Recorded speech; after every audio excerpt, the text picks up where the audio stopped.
الحمد لله وكفى وسلام على عباده الذين اصطفى خصوصا على سيد ولد آدم وخاتم الأنبياء وعلى آله المجتبى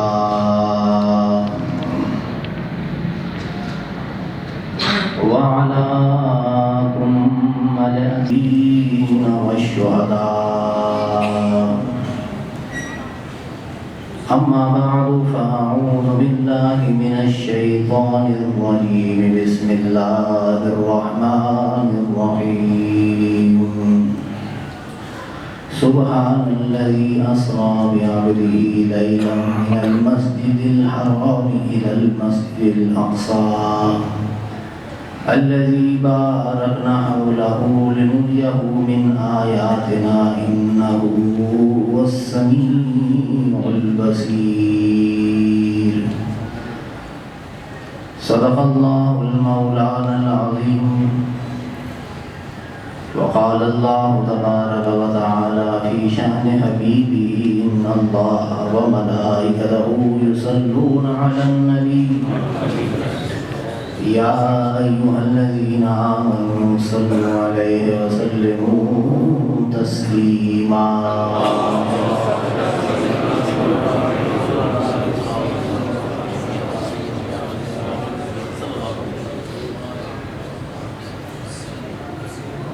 شب معراج النبی صلی اللہ علیہ وسلم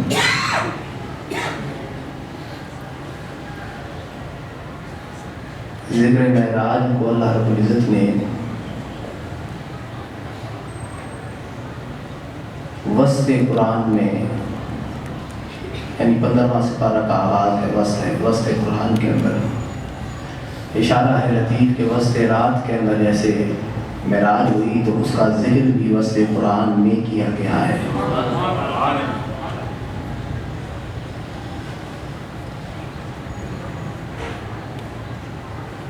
دنیا کے اندر معجزات کو ماننے والے بہت عرصے تک اس سے دو گروہ تھے۔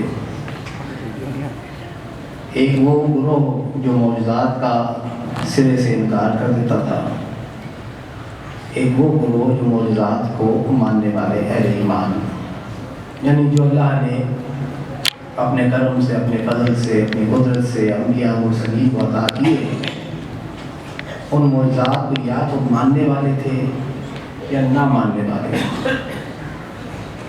پھر ہم جدید ہو گئے،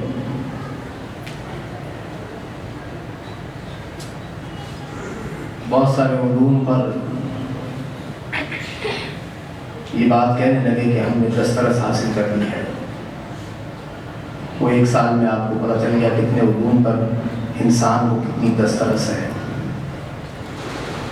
اللہ رب العزت فرماتا ہے کہ یہ زمین ہے نا، وہ زمین سے، اس کی قدرت سے، اللہ کی قدرت سے کوئی شخص بھی باہر نہیں نکل سکتا ہے۔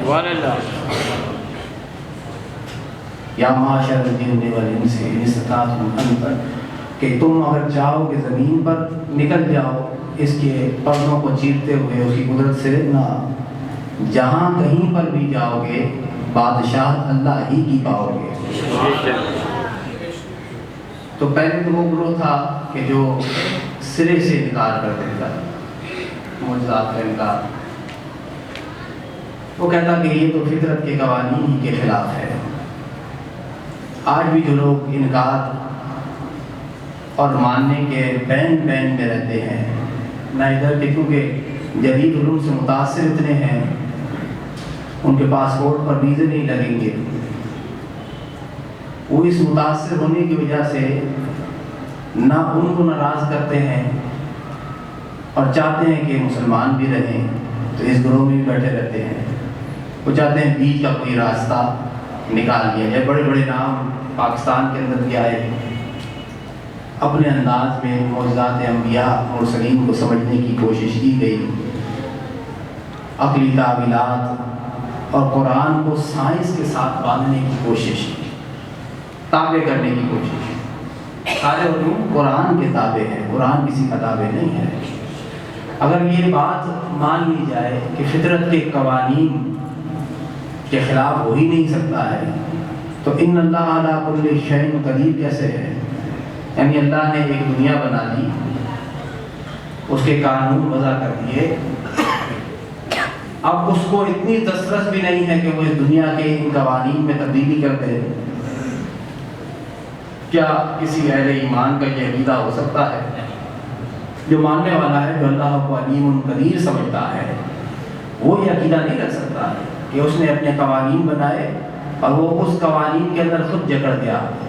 یہ پاکستان کا آئین تھوڑی ہے کہ جس میں آپ ترمیمیں کرتے رہیں گے، ایک بنائیں گے تو 23 کر لیں گے، 21 ترمیمیں ہوگی، تو پھر آئندہ آنے والے سالوں میں پھر کریں گے جو قانون آپ خود بنا رہے ہیں۔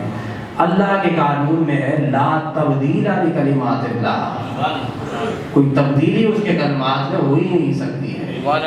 پر ایسا بھی نہیں کہ دنیا بنانے کے بعد وہ بیدار ہو کر ایک طرف بیٹھ گیا ہو کہ اب وہ کچھ بھی نہیں کر سکتا ہے، بھئی یہ تو بن گئی ہے اب یہ خود ہی چل رہی ہے، ایسا نہیں ہے۔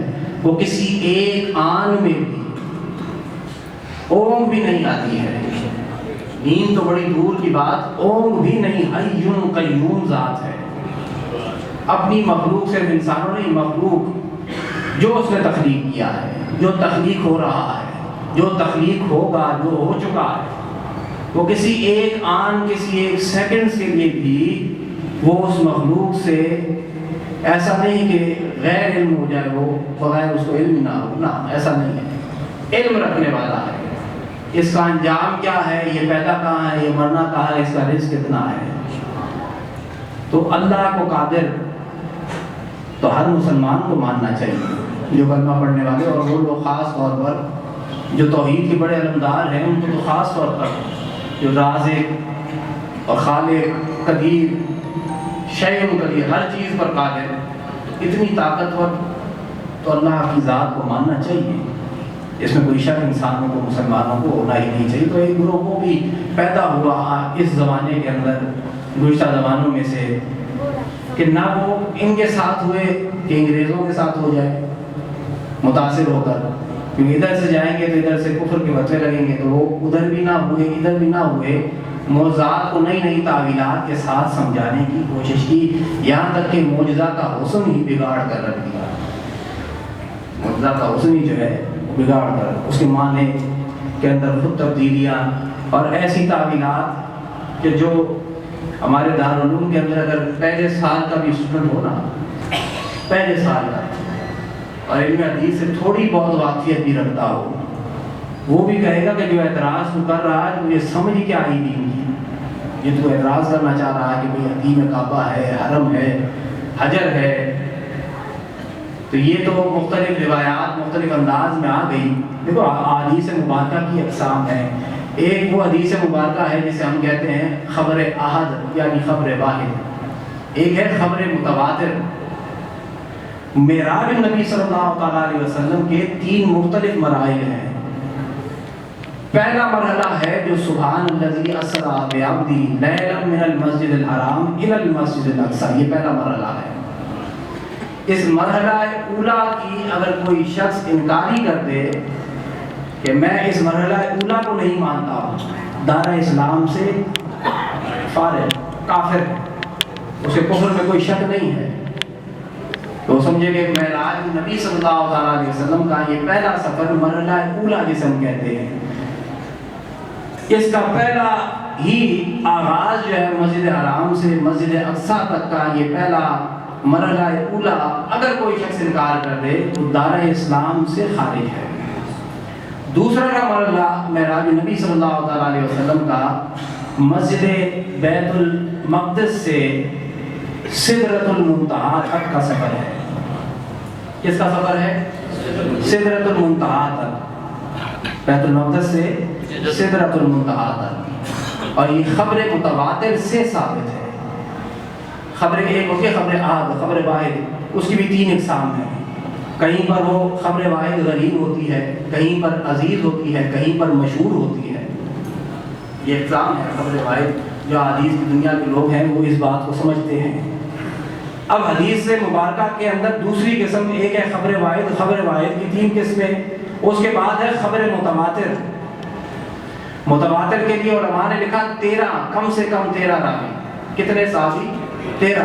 اس راوی تک جو روایت کر رہا ہے اس تک ہر زمانے میں 13 کم سے کم افراد۔ کسی نے کہا 30 اور کسی نے 40 اور کسی نے 60 کا عدد بھی دیا ہے۔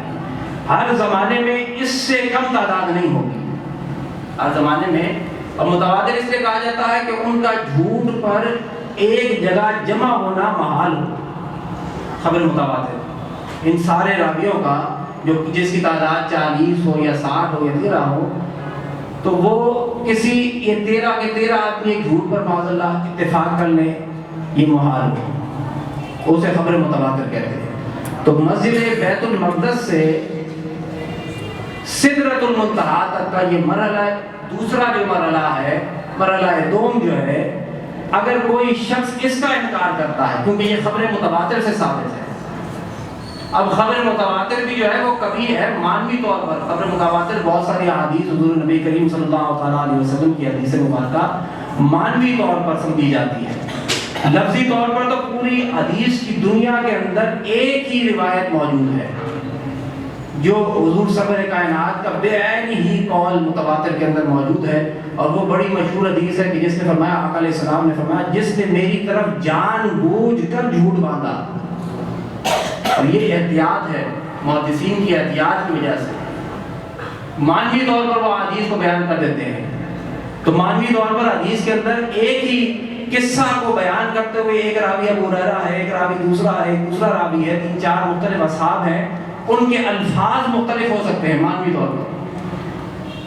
لفظی طور پر جو ایک حدیث مبارکہ ایک ہی لفظ کے ساتھ آئی ہے متواتر، وہ تو پوری حدیث کی دنیا کے اندر یہ احتیاط محدثین ہے حدیث کو جمع کرنا، وہ ایک ہی ہے۔ جس نے جان بوجھ کر مجھ پر حضور نے فرمایا جھوٹ باندھا، جان بوجھ کر، تو کیا ہے؟ فما قدہ النار، اس کا ٹھکانہ جہنم ہے۔ اس کا ٹھکانہ کیا ہے؟ جہنم۔ تو یہ جو دوسرا مرحلہ معراج نبی کا آقا علیہ السلام کو جل نے عطا فرمائی، اس کا دوسرا مرحلہ سدرۃ المنتہا سے لے کر بیت المقدس سے لے کر سدرۃ المنتہا، یہ خبر متواتر سے ثابت ہے۔ کس سے ثابت ہے؟ خبر متواتر۔ اگر اس شخص کوئی شخص اس دنیا کے اندر اس دوسرے مرحلے کا انکار کرتا ہے، یعنی بیت المقدس سے سدرۃ المنتہا کا انکار کرتا ہے، تو کافر تو نہیں ہوگا، لیکن فاسق اور فاجر ضرور کرائے گا۔ بے ایمان ہے، فاسق ہے، فاجر آدمی ہے۔ پھر تیسرا مرحلہ ہے جو سدرۃ المنتہا سے کعبہ قوسین او ادنا کا مرحلہ ہے، کعبہ قوسین او ادنا کا مرحلہ۔ اور یہ مراحل سفر کے اندر حضور سرور کائنات کی سواریاں بھی مختلف ہیں، آقا علیہ السلام کا انداز بھی مختلف ہے، یہ شان ہے آقا علیہ السلام کی۔ اور یہ عقیدہ اکثریت علماء کا رہا ہے، چاہے مسجد حرام سے بیت المقدس، مسجد بیت المقدس سے سدرۃ المنتہا، سدرۃ المنتہا سے فکانہ کعبہ قوسین او ادنا تک کا سفر، یہ جسم اور روح کے ساتھ ہے۔ کس کے ساتھ ہے؟ جسم اور روح کے ساتھ۔ حالانکہ علماء کا اختلاف اکثر رہا، 3 مختلف اختلافات آپ کو سیرت کی کتابوں کے اندر نظر آئے ہیں۔ اور میں پہلے یہ بات مکمل کر دیں کہ تیسرا مرحلہ اگر کوئی شخص اس کا انکار کرتا ہے، کیونکہ وہ خبر واحد سے ثابت ہے، خبر واحد اب وہ غریب بھی ہو سکتی ہے، خبر واحد وہ مشہور بھی ہو سکتی ہے، خبر واحد وہ عزیز بھی ہو سکتی ہے، تو اب وہ خبر واحد جو سدرۃ المنتہا سے آگے تک کا سفر ہے، کعبہ قوسین، اگر کوئی شخص اس کا انکار کرتا ہے تو ثواب صاد واو الف با کہ اس نے یہ کام ٹھیک نہیں کیا، اپنے آپ کو خام خواہ میں نقصان میں ڈال رہا ہے۔ ایک ہے ٹھیک کرنا، ایک ہے کہ ٹھیک نہ کرنا۔ اس پر آپ فتویٰ کفر کا یا فسق اور فجور کا تو نہیں لگائیں گے، لیکن اس نے اپنے آپ کو خود بخود بے مقصد کی بات کے اندر ڈالا ہے، حدیث سے ثابت ہے۔ تو یہ 3 مختلف مراحل ہیں۔ تو پہلا مرحلہ آقا علیہ السلام کا معراج نبی، کیونکہ ہم پاکستان ہندوستان کے اندر رہتے ہیں، یہاں پر اس لفظ کو معراج نبی صلی اللہ تعالیٰ علیہ وسلم کے اس پورے سفر ہی کو، اس پوری سیر کو آقا علیہ السلام کو معراج النبی کے نام سے یاد کیا جاتا ہے، اور اہل عرب اس کو لیلۃ الاسریٰ کے نام سے یاد کرتے ہیں، رات کی سیر، رات کی سیر۔ وہاں پر بھی لفظ معراج النبی ملتا ہے، اور معراج النبی پورا جامع لفظ اس لیے ہے کہ اس کے اندر یہ تینوں مرحلے جو سفر کے ہیں، حضور سفر کائنات کے سیر کے ہیں، ان تینوں مرحلوں کو جمع کر کے معراج النبی کا نام دیا جاتا ہے۔ سبحان اللہ۔ اہل عرب لیلۃ الاسریٰ، آپ عربی کتب کے اندر لیلۃ الاسریٰ والمعراج ساتھ میں وہ لگا دیتے ہیں۔ تو ایک وہ گروہ تھا جو نہ مانتا، ایک وہ گروہ تھا جو ماننے والا تھا، اور ایک گروہ اس زمانے کے اندر 100 سال 200 سال کے اندر پیدا ہوا جو بین بین رہا، نہ ادھر کا ہوتا ہے نہ ادھر کا ہوتا ہے۔ وہ معجزات کو اپنے انداز میں، سائنٹیفک انداز میں سمجھنے کی کوشش کرتا ہے، حالانکہ اللہ کے بہت سارے معاملات ایسے ہیں جو عقل انسانی آج تک نہیں سمجھ سکی ہے۔ اعتراضات، کس بات کا اعتراض؟ اتنا تیز سفر کیسے ہو گیا؟ کیسے ایک مکان سے دوسرے مکان میں اتنی تیزی سے سفر کر لیا؟ کیسے اتنا وقت جو ہے وہ تیزی سے گزر گیا؟ یہ ممکن کیسے ہے؟ قرآن حکیم نے کئی مقامات پر بتایا ہے کہ طے زمانی بھی ہے اور طے مکانی بھی ہوا ہے، اور معراج النبی جو ہے وہ طے زمانی اور طے مکانی دونوں کو جمع ہے اس کے اندر۔ سبحان اللہ۔ یعنی ایک مکان سے دوسرے مکان، ایک مکان سے دوسرے مکان جو بہت میلوں دور ہے، کوئی شخص کہ میں سیکنڈز کے اندر پہنچ جاؤں، کوئی کہے گا نہیں مانا جائے گا، کوئی کہے گا نہیں مانا جائے گا، لیکن اگر کوئی نبی کہے گا مان لیا جائے گا۔ کوئی کہے، اور عام آدمی کھڑا ہو کر کہے کہ ایسا، تو اس کی بات کو لوگ رد کر دیں گے۔ اب قرآن حکیم کہہ رہا ہے کہ طے مکانی ہوا، دور کا ایک تخت پڑا ہے، بلقیس کے محل کے اندر پڑا ہے، ملکہ سبا۔ سلیمان کتنے ہی دور بیٹھے ہیں، اللہ کے نبی ہیں، اور اپنے درباریوں سے کہتے ہیں کون ہے جو اس کے تخت کو ابھی لا کر یہاں پر پیش کر دے گا؟ ایک جن کھڑا ہوتا ہے، آپ کی مجلس کے برخاست ہونے سے پہلے جو ہے میں لے آؤں گا۔ پھر قرآن کہتا ہے کہ پھر ایک شخص کھڑا ہوتا ہے جس کو اللہ نے علم کتاب دیا ہے، کتاب کا ایک علم، معرفت دی ہے، وہ کہتا ہے پلک جھپکنے سے پہلے دربار میں حاضر ہو جائے۔ ممکنات میں سے ہو گیا کہ نہیں ہوا؟ اللہ نے فضل کر دیا۔ سلیمان علیہ السلام کی امت کا ایک آدمی ہے جو حضرت سلیمان کی امت میں سے ہے، محدثین نے، مفسرین نے عاصم بن برقیہ نام لکھا ہے۔ تو ایک اللہ والا جو ہے سلیمان علیہ السلام کے زمانے کا ایک اللہ والا، وہ اتنا بڑا زمانے کا سفر، میلوں دور کا ایک سفر کہہ رہا ہے سیکنڈز کے اندر کے پلک جھپکنے سے پہلے، اور منو ٹنوں کا وزن اس تخت کا وہ آنکھ جھپکنے سے پہلے سلیمان کے دربار میں حاضر کر دیتا ہے۔ سبحان اللہ۔ تو حضور کے امتی کی تو کیا ہی شان ہوگی۔ وہ ابھی تک نبیوں کے معجزات پر، تو نبیوں کے جو غلام ہیں، امتی ہیں، ان کی یہ شان ہے۔ تو ایک مثال تو یہ طے مکانی جو قرآن حکیم کے اندر ثابت ہے، ایک ایسے میلوں دور کا ایک تخت جو ہے وہ منٹوں کے اندر لا کر سامنے حضرت سلیمان علیہ السلام کے زمانے میں لا کر رکھ دیا گیا، طے مکانی ہو گیا۔ دور کا مکان تھا، گاڑی کھاتے میں ایک بندہ بیٹھا تھا، اس نے کہا کہ میں ابھی سعودیہ سے ایک جو ہے کرسی لے کر آنا چاہتا ہوں اور وہ 5 منٹ کے اندر آ جائے گی۔ تو اللہ نے اس کو کہا کہ وہ لا کر رکھ دیں، ہو سکتا ہے، انکار کوئی نہیں کر سکتا، قرآن حکیم موجود ہے۔ اب ہے دوسرا طے زمانی، کہ زمانہ گزر جائے، زمانہ گزر جائے اور جسم پر کوئی جو ہے اس کے زمانے کے گزرنے کے اثرات سے جسم جو ہے وہ ضعیف نہ ہو، بوسیدہ نہ ہو، یہ بھی قرآن حکیم کے اندر ثابت ہے۔ لیکن سبحان اللہ کی اسرا یہاں پر آغاز ہے، اس کے بعد سورہ کہف ہے۔ سورہ کہف کے اندر اصحاب کہف کا ذکر موجود ہے، اصحاب کہف کا ذکر موجود ہے۔ کتنے 309 سال، کتنے سال؟ 309 سال تک سوتے رہے۔ کتنے سال تک؟ 309 سال تک سوتے رہے، اور شمسی سال لگائے 300 سال تک۔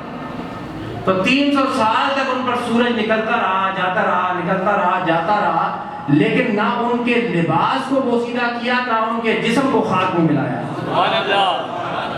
جس کو اللہ رکھنا چاہے تو 300 کے 1000 سال کے بعد بھی نیک مومن آدمی کی قبر سے جو ہے اس کی لاش ویسی ثابت نکل آتی ہے، قبر پہ مٹی بھی نہیں ہوتی ہے. تو طے زمانی اتنا زمانہ گزر گیا، بڑھاپا بھی نہیں آیا. جس عمر میں سوئے تھے آج اس بندے کی عمر تھی 25 سال. 300 سال گزر گئے تو 325 سال کا بوڑھا ہو کر نہیں اٹھا، ویسا ہی جوان ہو کر اٹھ رہا ہے. اس کے ساتھ کے سارے لوگ چلے گئے، اس کے ساتھ کے سارے لوگ کیا ہو گئے؟ چلے گئے، مٹی میں مل گئے، بوسیدہ ہو گئے. لیکن وہ کیا ہے؟ ویسے کا ویسا. جب اٹھا ہے تو جوان. کتنا سویا ہے؟ ابھی کچھ گھڑیاں ہی سویا ہوگا. حضرت عزیر علیہ السلام، قرآن حکیم کے اندر قصہ موجود ہے حضرت عزیر علیہ السلام کا. 100 سال تک سنا ہے. کتنے سال تک؟ 100 سال تک اللہ رب العزت نے آرام کروایا. 100 سو جاؤ. 100 سال کے بعد اٹھنے کے بعد کتنے دن سوئے؟ کم لے کتنے دن سوئے ہو گئے؟ کم چند گھڑیاں سویا. فَمِئَةَ عَامٍ 100 سال سوئے ہو. کتنے سال؟ 100 سال. اپنے کھانے کی طرف دیکھ. طعامک و شرابک لم یتصنع. وہ جو کھانا اور پینا ہے نا وہ ڈی فریزر کے اندر نہیں پڑا ہوا تھا، اور ڈی فریزر میں پڑے گا تو 100 سال کون ہے؟ آج کے دور میں بھی 100 سال تک کھانے اور پینے کو کون بچا سکتا ہے؟ یہ تو مالک کا کرم ہو تو بچ سکتا ہے. 100 سال تک فرمایا کہ دیکھ اپنے اس کھانے کی طرف، اپنے پینے کی طرف. لم یتصنع، اس میں کوئی تغیر آیا ہی نہیں ہے، ویسے کا ویسا تر و تازہ ہے. اور اپنے گدھے کی طرف دیکھ، کیا ہو گیا ہے؟ مٹی ہو گیا ہے. کیوں بھائی؟ کھانا پینا جو چند ساتوں کے بعد ہی خراب ہو جاتا ہے، وہ تو اللہ 100 سال تک ویسے ثابت رکھے، ویسا ہی ثابت رکھے. اور گدھا جو ہے وہ جو ہے مٹی کے اندر ملا دیا، بوسیدہ ہڈیاں ہو گئی، دکھانے کے لیے کہ زندہ کیسے کریں گے، دوبارہ زندہ کیسے کریں گے ہمارے ایمانوں کے لیے کہ دوبارہ ہم کیسے زندہ. تو مٹی کے اندر جو بوسیدہ ہڈیاں بھی مٹی ہو چکی تھی، وہ سامنے حضرت عزیر علیہ السلام کے دوبارہ کھڑا ہوا اور سامنے گدھا واپس کھڑا کر دیا. 100 سال گزرے. حضرت عزیر علیہ السلام کی عمر یہ نہیں کہ 100 سال کے بعد 200 سال بڑھ گئی ہو تو بڑھاپا نہیں، جیسے سوئے تھے ویسے ہی تر و تازہ اٹھے ہیں. نہ جسم میں کوئی تغیر آیا، بڑھاپا آیا، نہ لباس کے اندر کوئی تغیر یا پوسیدگی آیا، نہ ویسے ہی اللہ رب العزت نے اپنے کرم سے کھڑا کر دیا. اسے کہتے ہیں طے زمانی. زمانہ گزر گیا ہے لیکن اس انسان پر جو ہے اس زمانے کے اثرات مرتب نہیں ہوئے. بہت سارے آپ کو ایسے چہرے دنیا کے اندر نیک لوگوں کے ملتے ہیں جو بڑھاپے کے اندر کی جن کے چہرے جو ہوتے ہیں وہ چمک رہے ہوتے ہیں، جوانوں کی طرح چمک رہے ہوتے ہیں. تو ان کے چہرے کو دیکھ کر حضور نے فرمایا کہ اللہ والے کی نشانی ہی یہ ہے، اللہ والے کی نشانی ہی یہ ہے کہ جس کو دیکھ کر اللہ یاد آ جائے. وہ مندی بوتھی بندہ دیکھ کر تو اللہ یاد کبھی نہیں آیا کسی کو، استغفار آیا ہے. کسی کی ایسی شکل آپ دیکھ لیں، بوڑھی شکل، تو کیا کہتا ہے بندہ؟ اللہ اللہ معاف کرے، ہے کہ نہیں؟ خوبصورت چہرے کو دیکھ کر بندہ کہتا ہے سبحان اللہ، ہے نا؟ خوبصورت چہرہ ہے تو سبحان اللہ. تو قصہ بھی خوبصورت ہے، معراج النبی کا قصہ بھی خوبصورت ہے، تو آغاز ہی سبحان کے لفظ سے کیا ہے. سبحان. پھر تعجب ہے نا، تعجب کسی چیز کو آپ تعجب ہوتا ہے انسان کو تو کہتا ہے سبحان اللہ. ایک نارمل کام ایک بندہ کر رہا ہو تو اس میں کوئی سبحان اللہ، پانی اٹھا کر کوئی گلاس میں پی رہا ہو آپ سبحان اللہ، نارمل کام ہے. لیکن کوئی چیز آپ کو تعجب میں ڈال دیتی ہے، حیرت میں ڈال دیتی ہے، تو زبان خود بخود کہتی ہے سبحان اللہ. اللہ کی تخلیق کی طرف بندہ دیکھتا ہے، کیسے آسمان کو اس نے بغیر ستونوں کے کھڑا کیا ہے، تو انسان کہتا ہے سبحان اللہ. انسان کہتا ہے سبحان اللہ. بھئی بہت لوگوں نے کہا بادل آئیں گے تو بارش ہوگی، کبھی آپ کی نگاہ دیکھتی ہے کہ دھوپ بھی ہے اور بارش بھی ہو رہی ہے، تو بندہ خود کیا اٹھتا ہے کہ سبحان اللہ. ایک زمین ہے جو مردہ ہے، اللہ آسمان سے نہیں برساتا ہے، اس زمین کو دوبارہ زندہ کر دیتا ہے. بندہ کہتا ہے سبحان اللہ، تیری قدرت ہے، تیری قدرت ہے. تو یہ اللہ کی قدرت. تو یہ نشانی معراج النبی صلی اللہ علیہ وسلم آغاز ہی لفظ سبحان سے کیا کہ سبحان کا معنی کہ جو رب ہر عیب اور نقص سے پاک ہے، من کل عیب و شین، ہر عیب اور نقص سے اور شخص سے پاک ہے، وہ ذات سبحان. وہ کون ہے؟ ذات سبحان اللہ، جس طرح ہم کہتے ہیں سبحان اللہ، تو اس نے آغاز بھی کیا لفظ سبحان کے ساتھ، کیونکہ حضور کا دعویٰ نہیں ہے کہ میں معراج پر گیا، حضور کا دعویٰ نہیں ہے کہ میں معراج پر، اللہ کا ہے کہ میں نے اپنے بندے کو بلایا ہے۔ تو اب تم نے دعویٰ اللہ رب العزت، حالانکہ وہ کہہ دیتا کہ بھئی میں اپنے بندے کو لے گیا، لیکن اس نے پہلے دعویٰ دیا، کیا دعویٰ؟ سبحان۔ اس کے بعد دعوے کی دلیل کیا؟ دلیل دینے سے پہلے کیا ہے؟ دلیل دینے سے پہلے دعویٰ سبحان، پاک ہے وہ ذات، قادر ہے وہ ذات، ہر عیب اور نقص سے پاک ہے وہ ذات، الذی سبحان الذی اسرا بعبدہ، جو رات کے وقت میں لے گئی اپنے بندے کو، راتوں رات لے گئی اپنے بندہ خاص کو، اپنے بندہ کامل کو، یعنی ذات محمد صلی اللہ علیہ وسلم، میں مسجد حرام سے مسجد اقصی۔ اب بات ہے کہ بھئی آپ کا دعویٰ تو یہ ہے کہ یہ تو کعبہ قوسین کا سفر تھا، تو مسجد حرام سے مسجد اقصی کا ذکر کیا، آگے کا بھی ذکر کر دیتا اللہ رب العزت۔ تو گروہ تھا نہ ماننے والوں کا ایک گروہ مکہ المکرمہ میں، ماننے والوں نے تو سنا کہ میرے محمد نے فرمایا ہے، ماننے والے نے تو سنا کہ محمد نے فرمایا ہے، فرمایا سچ فرمایا ہے، کیسے اور کیسے ہو گیا، کیسے چلے گئے، سوال جواب نہیں۔ ماننے والے کی کان میں آواز آئی کہ محمد کا یہ دعویٰ ہے صلی اللہ تعالیٰ علیہ وسلم، وہ راتوں رات مسجد حرام سے مسجد اقصی تک چلے گئے، اور پھر اس کے بعد آسمانی دنیا تک چلے گئے۔ تو ماننے والے نے کیا کہا؟ تصدیق کر دی فوراً، کیونکہ ذات محمد ہی نے فرمایا تھا۔ اس سے بڑی بات کہ اللہ وحدہ لا شریک، اس سے پہلے مان چکے تھے۔ اس سے بڑی بات کہ وہ تو کوئی بات اپنی زبان سے کہہ ہی نہیں رہے، جو کہتے ہیں وہی خدا ہوتی ہے، وما ينطق عن الهوى ان هو الا وحی یوحی، اپنی مرضی سے کچھ بات کہیں، اس سے بڑی بڑی باتیں ماننی ہیں۔ تو یہ تو شان خدا ہوتی ہے کہ وہ اپنے بندے کو، تو اللہ نے پہلے دعویٰ کیا؟ سبحان، وہ اپنے بندے کو لے گیا۔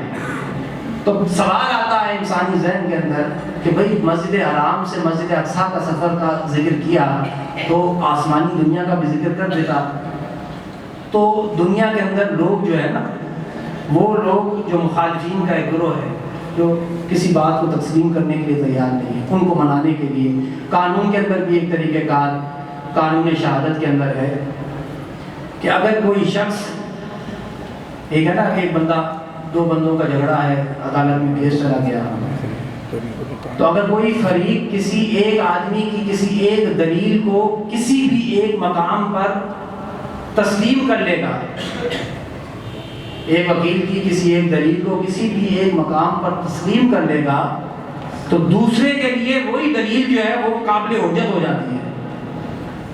دوسرے کے لیے کیا ہو جاتی ہے؟ وہی دلیل، بھئی پہلی بات جو تم نے تسلیم کر لیا تھا، تو اسی کو لے کر بندہ کہتا ہے کہ بھئی پہلی بات جو تم نے تسلیم کی، اگلی بات کیوں نہیں تسلیم کر رہے؟ تو پہلی بات کیا تھی؟ مسجد حرام سے مسجد اقصی تک یہ سب نے دیکھا ہوا تھا، اہل مکہ بھی گئے تھے، مشرکین مکہ بھی بیت المقدس تک کا سفر، فلسطین کا سفر کر کے آئے تھے۔ تو اس لیے کہا گیا کہ مسجد حرام سے مسجد اقصی تک راتوں رات لے گیا۔ تو انہوں نے کیا کیا؟ دلیلیں پوچھی، کھڑکیاں کتنی ہیں، دروازے کتنے ہیں، آپ گاڑی کا تھا کہ مسجد میں بیٹھے ہیں، آپ سے پوچھے کھڑکی دروازے بتاؤ۔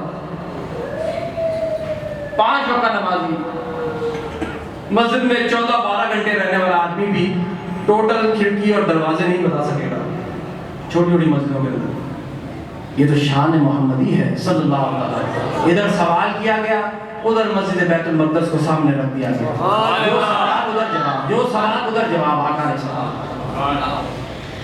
تو اس لیے انہیں مسجد جس کا وہ سفر دنیا، آسمانی دنیا تو انہوں نے دیکھی کوئی نہیں تھی، وہ اگر بات کی جاتی تو ان کے سر سے اوپر سے گزر جانی تھی، ان کے سر کے اوپر سے ہی گزر جانی تھی۔ بھائی آسمانی دنیا کس نے دیکھی ہے؟ ماننے والوں نے بھی نہیں دیکھی ہے، تو نہ ماننے والوں نے بھی نہیں دیکھی ہے۔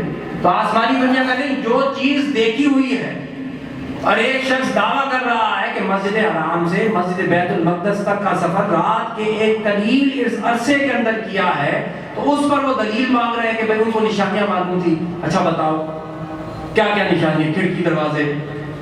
تو اس کا ذکر اللہ رب العزت نے کہ اب جب تم نے ان دلائل کو سن لیا آقا علیہ السلام کی زبان مبارک سے، ہمارے محبوب کی زبان سے، کہ اس نے تمہاری دلیلوں کو رد کر دیا ہے، اور صحیح جواب تمہیں دے دیے ہیں، تو جب تم نے مسجد حرام سے بیت المقدس کے سفر کو مان لیا ہے تو پھر کیوں نہیں مانتے کہ آسمان دنیا پر بھی گیا ہے محمد صلی اللہ علیہ وسلم؟ پہلے دعوے کو تم نے مان لیا ہے، یہ دلیل کا ذکر ہوتا ہے۔ قانون کی کتابوں کے اندر بھی اسی انداز میں جو ہے نا وکیل ایک دوسرے پر جرا کرتے ہیں۔ تو پہلا، اب یہ 3 مرحلے ہیں 3 مختلف انداز میں، کہ پہلا مرحلہ جسے کہا جاتا ہے اسرا، رات کی سیر، سبحان الذی اسرا، اس سفر کا پہلا مرحلہ اولا ہی اسرا، رات کی سیر، جو مسجد حرام سے لے کے مسجد اقصی تک۔ دوسرا مرحلہ ہے مسجد اقصی سے سدرۃ المنتہی احرام۔ یہ تینوں مرحلے اجماع اہل سنت ہے، اکثریت علماء کی اسی طرف گئی ہے، اکثریت علماء کی اسی طرف گئی ہے کہ تینوں مرحلے جو حضور نے طے کیے ہیں، روح مال جسد، روح مال جسد، ورنہ 3 مختلف اقوال ہیں۔ ایک وہ ہے قول جو ہم پیش کر رہے ہیں کہ روح مال جسد، ایک یہ قول ہے۔ دوسرا قول ہے جو کہتے ہیں نہیں، صرف روح کا سفر تھا۔ کس کا سفر تھا؟ روح کا۔ اگر روح کا سفر ایک وقت کے لیے مان بھی لیا جائے تو پھر معجزہ کیا ہوا؟ پھر تو معجزہ رہا ہی نہیں۔ پھر رب کریم کا اتنا بڑا دعویٰ، سبحان، پاک ہے وہ ذات جو راتوں رات اپنے بندے کو، تو ایک بندہ اعتراض کرنے والا کھڑا ہوتا، کیا مالک، کیا اس میں بڑی بات کیا ہو گئی؟ خواب کے اندر تو روح تو جو ہے انسان کی بہت ساری سفر کر لیتی ہے، چند ساعتوں کے لیے بندہ لیٹتا ہے، 15-20 منٹ کے لیے، اور دنیا گھوم کے آ جاتا ہے۔ کوئی انکار کر سکتا ہے؟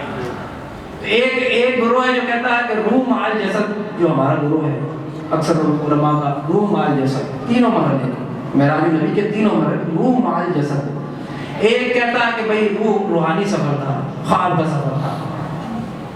ان کے اس دلیل کے اندر وزن ہی نہیں ہے، اس وجہ سے نہیں ہے کہ اگر یہ خواب کا سفر تھا تو پھر جھگڑا کس بات کا تھا کہ اہل مکہ اس بات کا انکار کرتے۔ آج بھی اگر کوئی شخص، ملحد آدمی بھی کھڑا ہو کر کہتا ہے کہ میں رات میں کروڑوں میل کا سفر طے کر کے آ گیا خواب میں، تو کوئی انکار کرے گا؟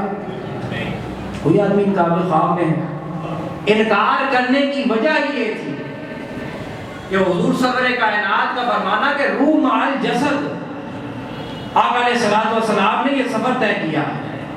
اور تیسرا قول جو ہے محدثین کا، سیرت نگاروں نے یہ بھی نقل کیا ہے کہ مسجد بیت المقدس سے، مسجد حرام سے بیت المقدس تک یہ تو روح کے ساتھ تھا، یہ سفر کیا تھا؟ جسم کے ساتھ تھا، جس میں اثر کے ساتھ آقا علیہ السلام نے یہ سفر کیا۔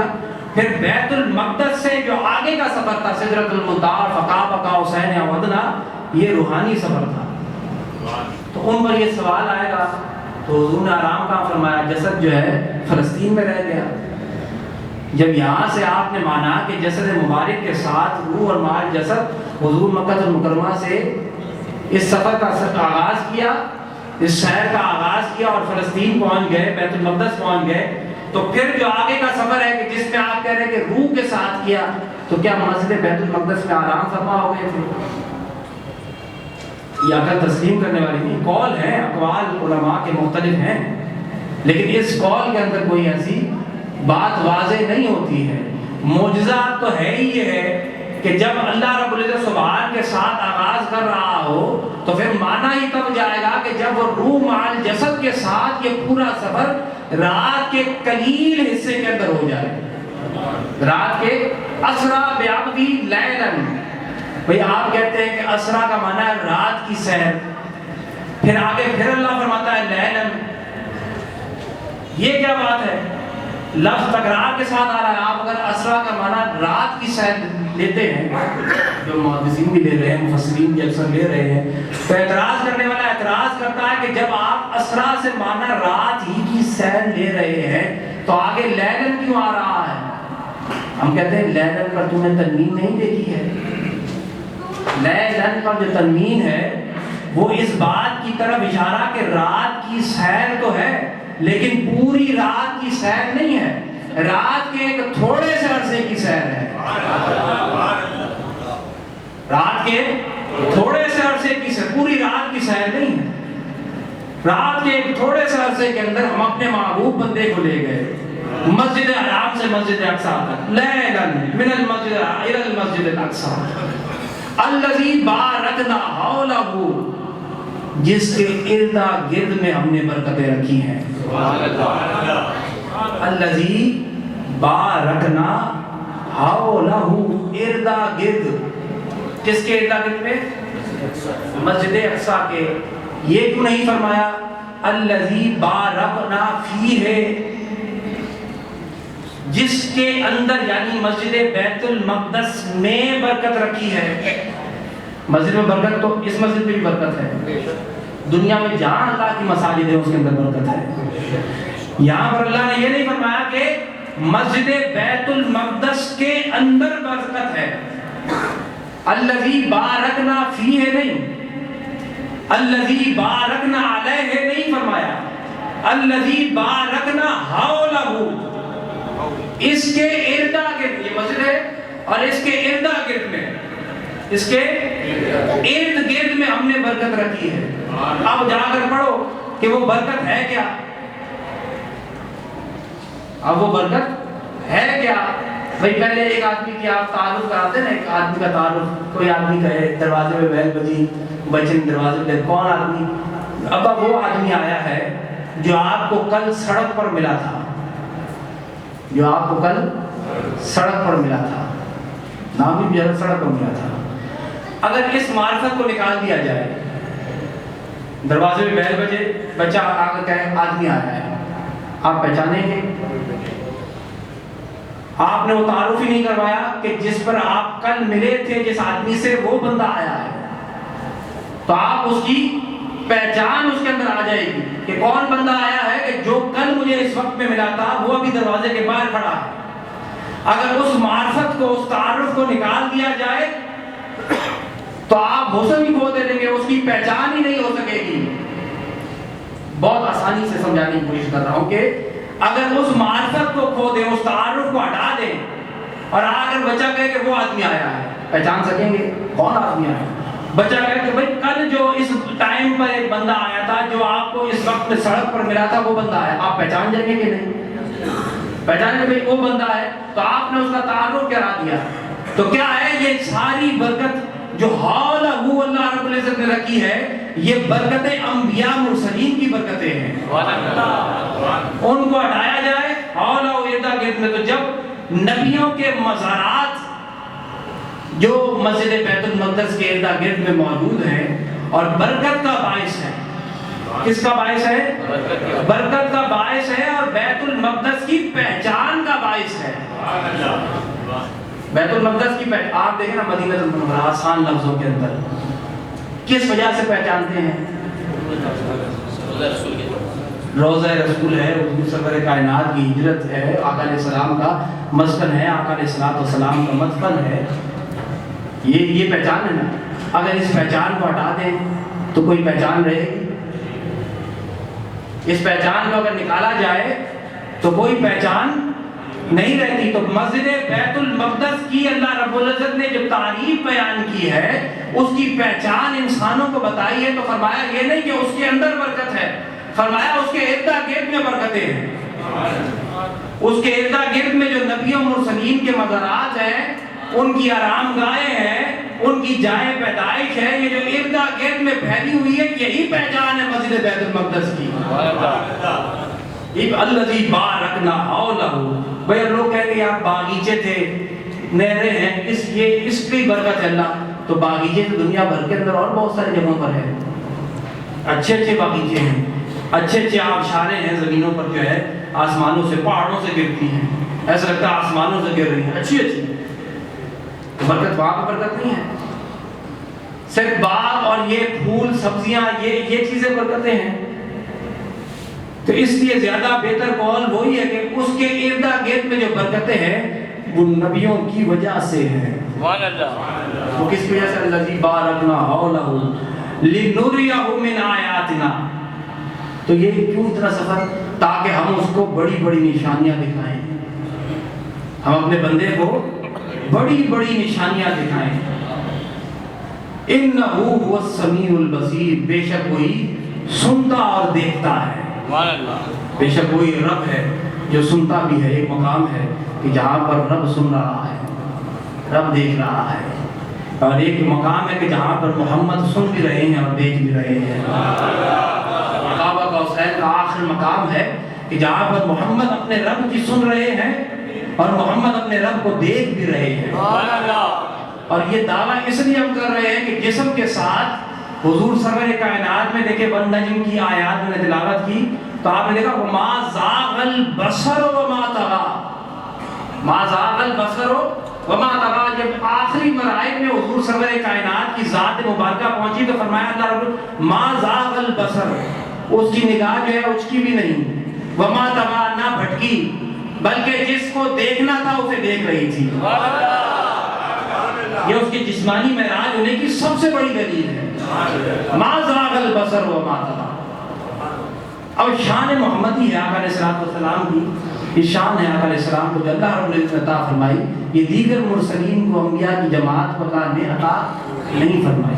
حضور کی شان اعلیٰ ہے, سب سے اعلیٰ ذات ہے. یہ بھی نہیں ہے کہ آپ بشر نہیں ہیں, بشر نور اور بشر. حضور کی ذات مبارکی نور اور بشر. جسم ہے ہر آدمی کا ہے, جسم ہے ہر آدمی کا ہے, لیکن اس جسم سے خوشبو اٹھ رہی ہو, یہ نوری صفت ہے. یہ کیا ہے؟ نوری صفت ہے. پسینہ ہے ہر آدمی کو آتا ہے, جن دنیا آتا ہے بیماری ہے, مسام بند ہے. پسینہ آتا ہے تو پسینے کے اندر کیا ہے؟ بو پیدا ہو جاتی ہے. عام آدمیوں کے پسینوں کے اندر کیا ہو جاتی ہے؟ بو پیدا ہو جاتی ہے. بشری صفت کا تقاضا ہے, بشری صفت کا تقاضا ہے کہ پسینہ آئے گا, اور یہ بھی تقاضا ہے ایک عام آدمی کے لیے کہ اس پسینے میں بو بھی پیدا ہو جائے گی. تو بشری صفت کا یہ تقاضا ہے کہ پسینہ آ رہا ہے, لیکن نور محمدی کی وجہ سے وہ پسینہ خوشبو دے رہا ہے.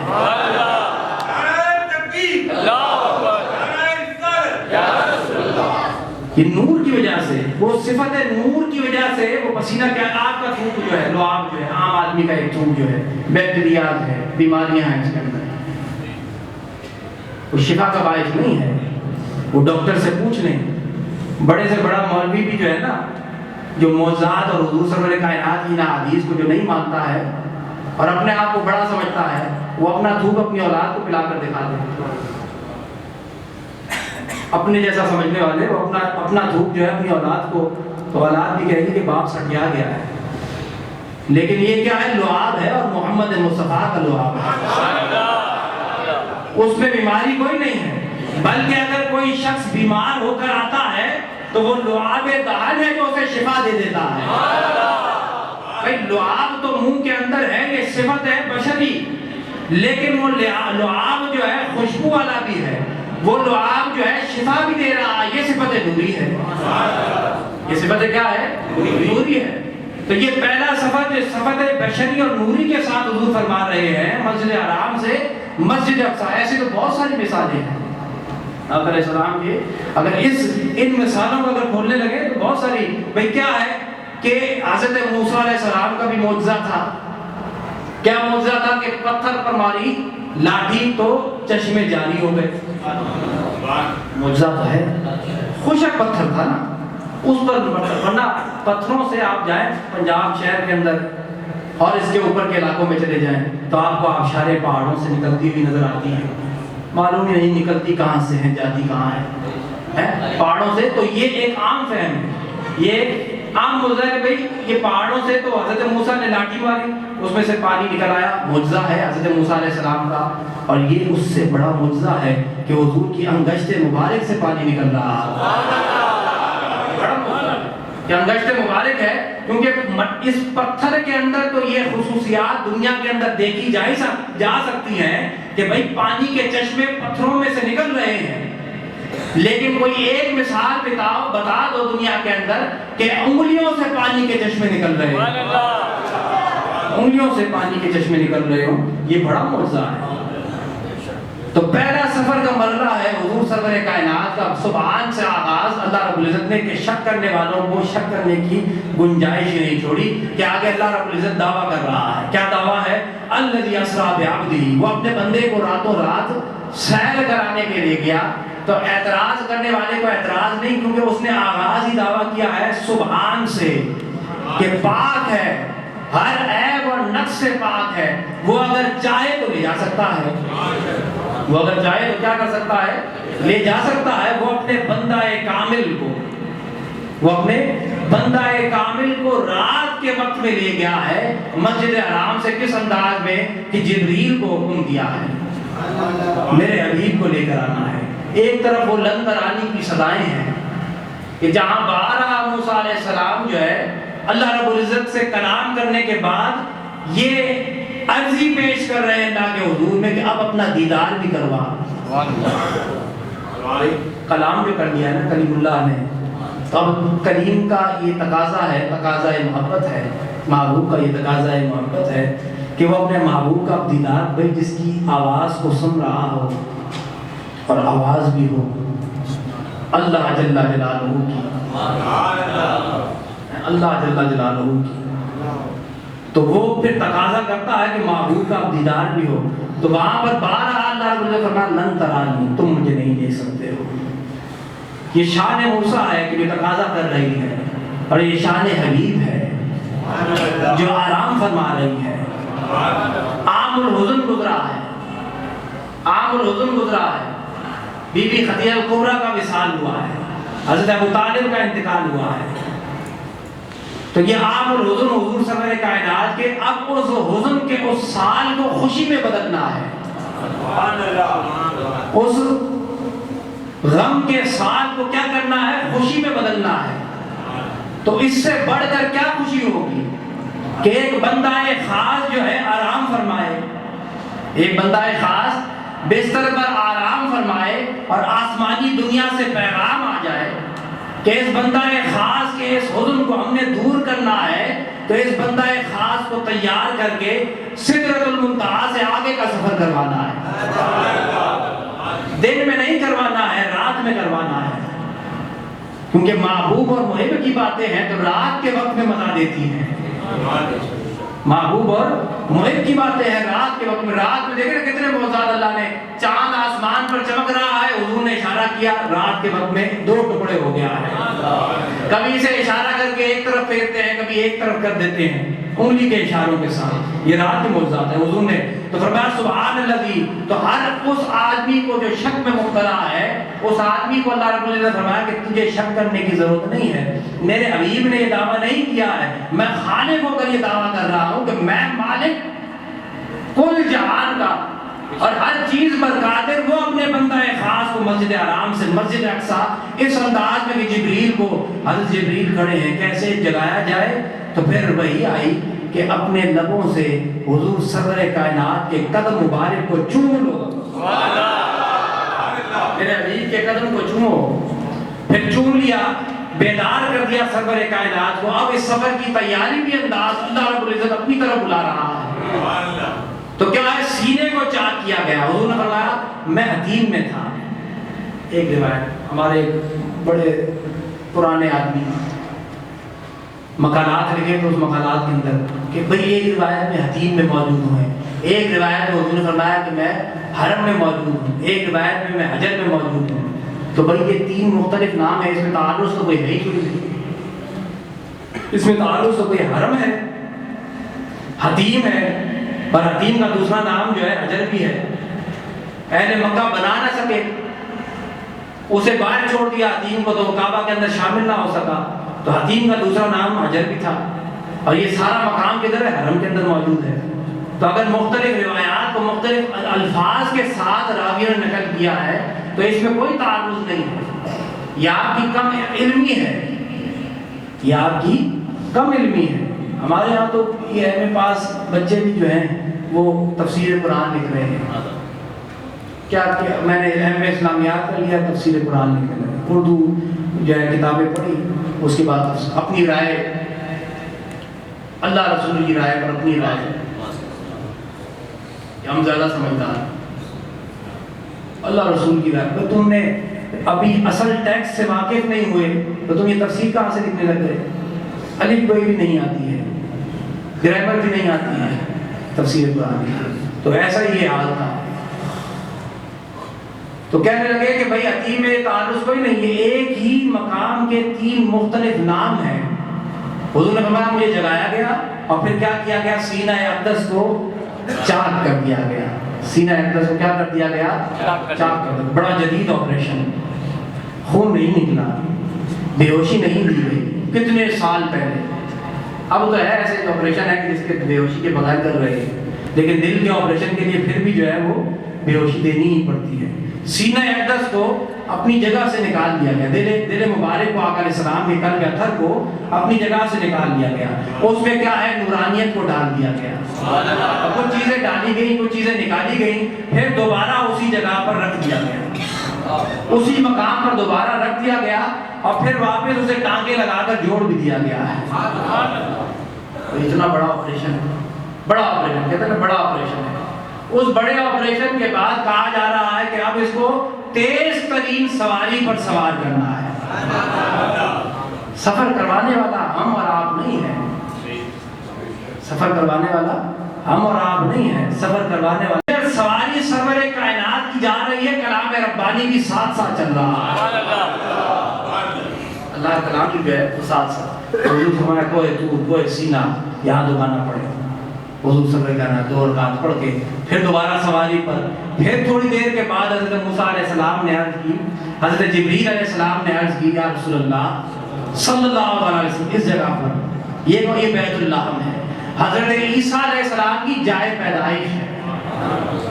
تو اگر جائے پیدائش عیسیٰ علیہ السلام پر اگر کوئی شخص برکت کے حصول کے لیے اللہ کی عبادت کی غرض سے کوئی شخص دوگانا پڑھ رہا ہو اور وہ بھی اللہ کا نبی فرما رہا ہو، پڑھ رہا ہو، باعث برکت ہے نا انسانوں کے لیے. تو آپ اگر مکہ المکرمہ میں جائے پیدائش پر جا کر اگر دوگانا پڑھ لیں تو کون سا بڑا گناہ ہو گیا اور شرک ہو گیا.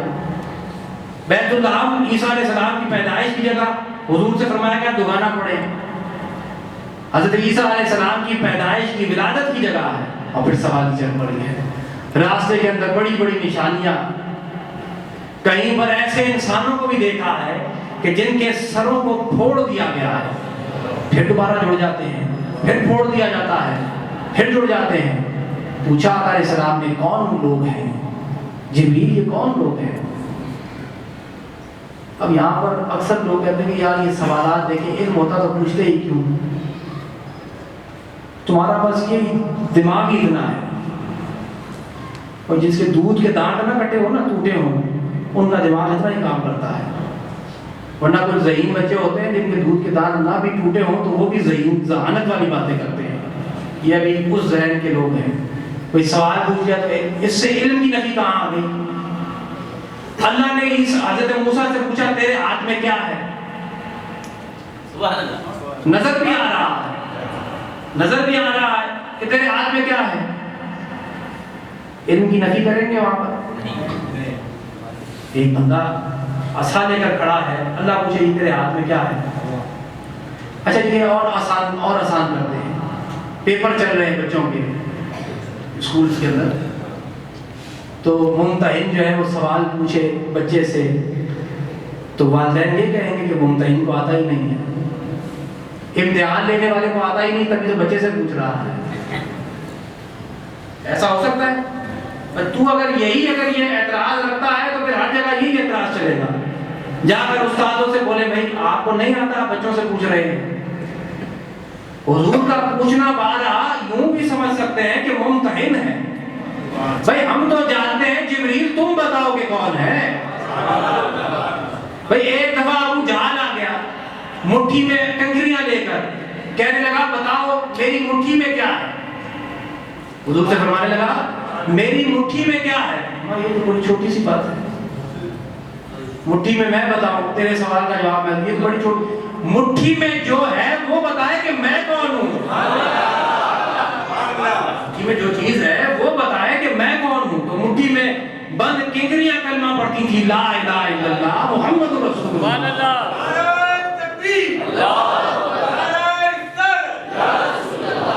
تو ہر جگہ سوال کرنے والا سائل جو ہے، اچھا یہ بخاری کی پہلی حدیث پڑھا کر میں سانس بھی پھول جاتا ہے. پہلی حدیث پڑھا، حضرت جبریل علیہ السلام آئے، حضور سرور کائنات کے ساتھ بیٹھ گئے، حضور کے ساتھ اپنے اور دایا قلبی کے لباسے کے اندر آئے. نوری آدمی ہے جبریل، کیا ہے؟ نور ہے. بشری لباسے کے اندر آئے ہیں اور صحابہ کہتے ہیں کہ ہم نے پہلی دفعہ اس شخص کو دیکھا ہے مسافر نظر آتا ہے، مدینے کا رہنے والا نہیں ہے، مسافر ہے، لیکن کیا ہے سفر کا آثار اس کے چہرے پر نظر نہیں آتا ہے. بھئی زلف بھی بنی ہے، بال بھی صاف ستھرے ہیں، لباس بھی بڑا صاف ستھرا ہے. مسافر آدمی جو ہوتا ہے نا شہروں کے اندر جو مسافر لوگ ہوتے ہیں، ان کے لباس سے، ان کے چہرے سے سفر کی تھکن جو ہے وہ نظر آ جاتی ہے. سفر ہم اس کو دیکھا تو ہمیں مسافر تو نہیں لگا لیکن بڑا، اور مدینے کا رہنے والا حضور کے ساتھ اپنے گھٹنوں کو جوڑ کر بیٹھ گیا اور پوچھتا رہا بارہا، حضور سے پوچھتا رہا، وہ سوال کرتے رہا اسلام کیا ہے، ایمان کیا ہے، احسان کیا ہے. حضور بتاتے رہے اسلام یہ ہے، ایمان یہ ہے، احسان یہ ہے. کیا احسان ہے؟ فرمایا اپنے رب کی عبادت ایسے کر کہ جیسے تو اسے دیکھ رہا ہے. یہ احسان ہے جو نبی یہ فرماتا ہو کہ اپنے رب کی عبادت ایسے کر جیسے تو اسے دیکھ رہا ہے، جیسے تو اسے دیکھ رہا ہے. ورنہ پھر یہ گمان تو کر کہ وہ تجھے دیکھ رہا ہے. یہ تو آراز بھی کرنا چاہیے. لیکن جو ذات مبارکہ اعلیٰ درجے کی ہو، سب سے اعلیٰ مرتبہ جس کا ہو، تو وہ تو ہر نماز میں اللہ کا دیدار کر رہی ہو. تو وہ گھٹنوں کے ساتھ میں وہ ایک لفظ جو اکثر پڑھا جاتا ہے کہ سائل جو ہے وہ زیادہ جانتا ہے مسئول عنہ سے، جس سے سوال پوچھا جا رہا ہے اس سے زیادہ جانتا ہے. یہاں پر جبریل کے لیے یہ جملہ اگر حضور کی زبان اقدس سے ادا ہو تو ایسے سانس پھول کر ادھر حضور سرور کائنات پوچھے جبریل یہ کون سی قوم ہے کہ جس کے سر کو پھوڑا جا رہا ہے، تو یہاں پر بھی یہی جملہ کہو نا جو حضور نے فرمایا.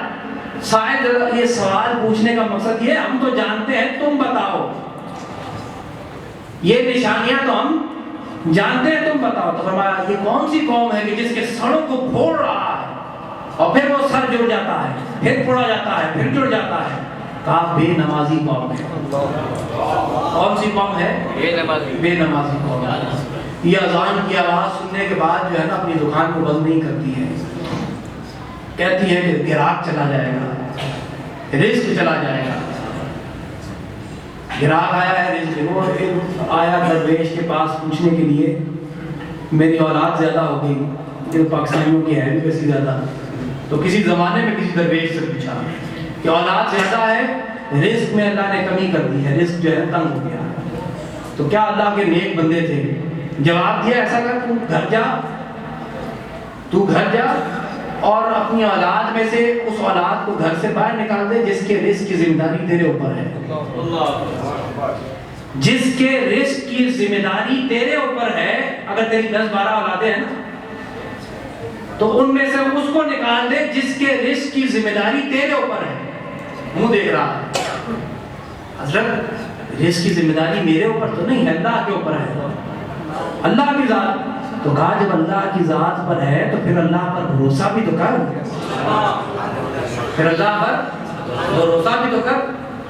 یہ نماز کیا ہو گیا؟ کوئی نماز اذان ہو گئی، نماز نہیں پڑھی جناب. تو سروں کو پھوڑ کر اللہ دوبارہ جو ہے جوڑ رہا ہے، سرے پھوڑے پھر دوبارہ جوڑ دے. کون؟ بے نمازی قوم. آگے گئے ایک اور قوم نظر آئی، کینچیوں سے زبانوں کو کاٹا جا رہا ہے. ان کی زبانوں کو کیا کیا گیا ہے؟ کینچیوں سے. کون سی قوم ہے جبریل؟ کا خطیب ہیں، یہ امت کے خطیب ہیں جو اپنی زبانوں سے خود کہتے ہیں اس پر عمل نہیں کرتے ہیں. زبانوں کو کینچیوں سے کاٹا جا رہا ہے. عبرت، امت کو عبرت دلانے کے لیے مقامات دکھا رہا اللہ رب العزت، بڑی بڑی نشانیاں جو قوموں جن کے ساتھ یہ عذاب ہونا ہے ان کی نشانیاں اللہ رب العزت. کون سی قومیں ہیں ایسا انسان کو بھی دیکھا ہے. حضور نے فرمایا نیچے کا اوڑ جو ہے قدم پر لگ رہا ہے، پاؤں پر لگ رہا ہے، اوپر کا اوڑ جو ہے وہ سر کو ڈانپ رہا ہے. کون ہے مالک؟ جبریل. یہ کون ہے؟ جبریل عرض کرتے ہیں یا رسول اللہ شرابی ہیں. یہ کون ہے؟ ان کے منہ سے جو خون نکل رہا ہے، پیپ نکل رہا ہے، یہ دنیا میں شراب پینے والے لوگ ہیں۔ آگے چلے، آگے گئے تو صاف ستھرا گوشت ہے ایک ہانڈی کے اندر، ایک ہانڈی کے اندر گلا سڑا گوشت ہے۔ وہ بدبودار گوشت کو اٹھا کر منہ میں ڈالتا ہے، کیا کرتا ہے؟ حضور نے پوچھا جبریل یہ کون سی قوم ہے؟ فرمایا یہ زانی ہے، صاف ستھری بیویوں کو چھوڑ کر غیر محرمات میں جا کر زنا کرنے والے لوگ ہیں، یہ وہ لوگ ہیں۔ کہیں پر پورے بدن کو جو ہے، اس کی کھال کو جو ہے نوچ کیا جاتا ہے۔ یہ عذاب کیوں اللہ بارہ دکھا رہا ہے؟ تاکہ قوم جو ہے وہ عبرت پکڑے، امت کے لوگوں عبرت پکڑو، یا عبرت ہے۔ خطیب وہ بھی اچھا نہیں ہے کہ جو اللہ سے ایسا مانوس کرے انسانوں کے کہ اس کا خوف ہی انسان کے ذہن سے نکل جائے، اور وہ بھی نہیں کہ اللہ سے ہی مایوس کر دے کہ اللہ تو بخشنے والی ذات ہی نہیں ہے، عذاب ہی عذاب ہے۔ نہ، اس کے بین بہتر خطیب وہی ہے، بہتر عالم ہی وہ ہے جو اس کے بین چلائے۔ ایسا بھی نہیں مانوس کر دے کہ ہر دنیا کا ہر گناہ کرنے کے بعد یہ دلیر ہو کر بیٹھ جائے، اور ایسا مایوس بھی نہ کر دے کہ گناہ کرنے کے بعد بالکل مایوس ہو جائے کہ آپ کون بھائی، گناہ کرنے کے بعد ہی تو وہ کہتا ہے کہ میرے دروازے پہ آؤ، میں پھر بخش دیتا ہوں۔ خالق قدیر ہے، ہر چیز پر قادر ہے۔ وہ گناہ کرنے کے بعد تو مانتے ہو سمندر کی جھاگ کے برابر لے کر آتا ہے ایک بندہ، اللہ فرماتا ہے بخش دیتا ہے۔ اللہ کیا فرماتا ہے؟ بخش دیتا ہے۔ یہ سفر ہے حضور سفر کائنات، اور چلتے ہوئے یہ سواری براق کی پہلے آسمان پر پہنچ جاتی ہے۔ کس آسمان پر؟ پہلے آسمان پر۔ حضور کا جو سفر ہے جسم مال روح ساتھ ساتھ چل رہا ہے۔ آپ اس فرشتوں کا ایک اعتراض، جب آدم علیہ السلام کو اللہ رب العزت نے زمین پر خلیفہ بنایا نا، تو فرشتوں نے کہا کسے خلیفہ بناتا ہے؟ جو زمین میں ناحق خون ریزی کرے گا۔ انی اعلم ما لا تعلمون، مختصر جملہ اللہ نے فرمایا میں جانتا ہوں تم نہیں جانتے۔ انی اعلم ما لا، تم نہیں جانتے۔ فرشتے آدم علیہ السلام کو سجدہ کیا، اللہ جانتا ہے۔ اب یہ سفر ہے، یہ سفر معراج، براق کی سواری، حضور سفر کائنات کا بشری انداز، اور پہلے مرحلہ اولا کے اندر ختم ہونے کے بعد اب مرحلہ ثانی معراج شروع ہوتا ہے پہلے آسمان سے۔ پہلے آسمان سے، اس سے پہلے حضور سرور کائنات نے مسجد بیت المقدس میں حضور نے فرمایا ہم نے اپنی سواری کو باندھا، ہم نے اپنی سواری کو باندھا، اور پھر کیا اقامت کہی گئی، اور لوگ سارے انبیاء مرسلین کھڑے تھے اور انتظار میں تھے کہ کسی کو امام بنایا جائے گا، تو اتنے میں جبریل نے میرا ہاتھ پکڑا اور امامت کے مصلی پر کھڑا کر دیا، امامت کے مصلی پر کھڑا کر دیا۔ میں نے سارے نبیوں اور مرسلین کی امامت فرمائی۔ پھر خطبات دیے گئے، ابراہیم نے خطبہ دیا علیہ السلام، اسماعیل نے، دیگر انبیاء مرسلین نے، اور آخر میں سرور کائنات نے خطبہ ارشاد فرمایا۔ اور پھر یہ سفر آسمانی دنیا کی طرف، یہ بیت المقدس تک، اور پھر آسمانی سفر، پھر آسمانی سفر حضور سرور کائنات کا پہلا زینہ آسمان کا کھٹکھٹایا گیا۔ کون؟ جبریل۔ کون ہے؟ جبریل ہے۔ تمہارے ساتھ کون ہے؟ محمد صلی اللہ علیہ وسلم۔ یہ پوچھا کیوں جا رہا ہے؟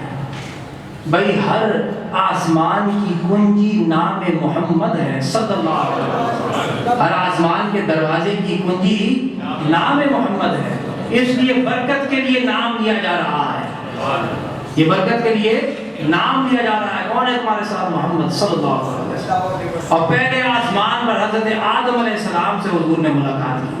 آدم ہے جو اپنے سیدھے بازو کی طرف دیکھتے ہیں مسکراتے ہیں، اور اپنے بائیں طرف دیکھتے ہیں روتے ہیں، غمزدہ ہو جاتے ہیں۔ کہا ابو البشر آدم ہے، سلام کیا صدر کائنات نے، جواب دیا حضرت آدم علیہ السلام نے۔ یہ کیا معاملہ ہے؟ کہا پہلے سیدھے بازو کی طرف دائیں طرف دیکھنے کے بعد مسکراتے ہیں، خوش ہوتے ہیں، جنتی لوگوں کا نظارہ کرتے ہیں کہ ان کو جنتوں کی نعمتیں مل رہی ہیں۔ بائیں بازو کی طرف دیکھتے ہیں تو جہنمیوں کو دیکھتے ہیں تو غمزدہ ہو جاتے ہیں۔ دوسرے آسمان کی طرف حضور سرکار، یہی سوال بارہا دہرایا گیا 7 آسمانوں تک۔ کتنے آسمانوں تک؟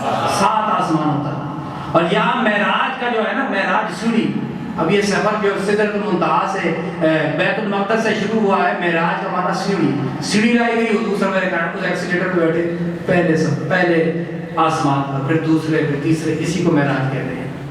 معراج کا معنی سیڑھی، ایکسیلیٹر۔ ابھی جو شاپنگ مالز کے اندر بھی بہت سارے لگے ہیں، تو وہ اللہ کا لگایا ہوا ایکسیلیٹر جس کی شان اعلیٰ اور عرفہ ہوگی۔ دوسرے آسمان پر عیسیٰ علیہ السلام سے ملاقات، تیسرے آسمان پر حضرت یوسف علیہ السلام سے، کہ دنیا کا آدھا حسن دیا گیا ہے یوسف، خوبصورت جناب یوسف علیہ السلام سے۔ چوتھے آسمان پر حضرت سرور کائنات صلی اللہ علیہ وسلم، ملاقات سے ملاقات۔ چوتھے آسمان پر حضرت ادریس علیہ السلام سے ملاقات۔ پانچویں آسمان پر حضرت ہارون علیہ السلام سے ملاقات۔ چھٹے آسمان پر حضرت موسیٰ علیہ السلام سے ملاقات، اور 7ویں آسمان پر حضرت ابراہیم سے ملاقات۔ بچے بیٹھے ہیں، ابراہیم علیہ السلام کون ہیں؟ یہ نومولود بچے ہیں جو جوانی آنے سے پہلے، بچپنا ختم ہونے سے پہلے دنیا سے رخصت ہو گئے، تو ان کو ابراہیم کی آغوش میں دے دیا جاتا ہے۔ ابراہیم علیہ السلام کی آغوش میں دیا جاتا ہے۔ ابراہیم 7 آسمان، یہاں تک کہ رک گئے جناب جبرائیل سدرۃ المنتہا پر، نوری مخلوق اللہ کی، کہیں پر فرشتے رکوع میں ہیں، حالت رکوع میں، اور ایسے ہی ہے جب سے پیدا ہوئے ہیں، جب سے ہیں جب تک رہیں گے ایسے ہی حالت رکوع میں رہیں گے۔ کہیں پر فرشتے حالت قیام میں ہیں، جب سے پیدا ہوئے کیا پڑھتے ہیں؟ سبوح قدوس ربنا ورب الملائکۃ والروح، تسبیح ہے فرشتوں کی۔ کچھ فرشتے ہیں جو حالت سجدہ میں ہیں، جب سے پیدا ہوئے ہیں کیا ہے؟ سجدہ کر رہے ہیں۔ سب سے جب سے پیدا ہوئے ہیں سجدہ۔ پھر ایک شخص کو دیکھا ہے، خوشبوئیں اٹھ رہی ہیں اس کے پاس، کون ہے؟ کوئی نبی ہے؟ نہیں، نبی نہیں ہے۔ کون بندہ ہے؟ یہ بندہ ہے، حضور نے فرمایا، جو اپنے والدین کا فرما بردار بندہ ہے، یہ اپنے والدین کا فرما بردار بندہ ہے۔ 7ویں آسمان کے بعد سدرۃ المنتہا پر 2 رکعت سرور کائنات نے پڑھے، اور آگے کا سفر جبریل پیچھے، جبریل ساتھ چھوڑتے ہو، نوری مخلوق ہے۔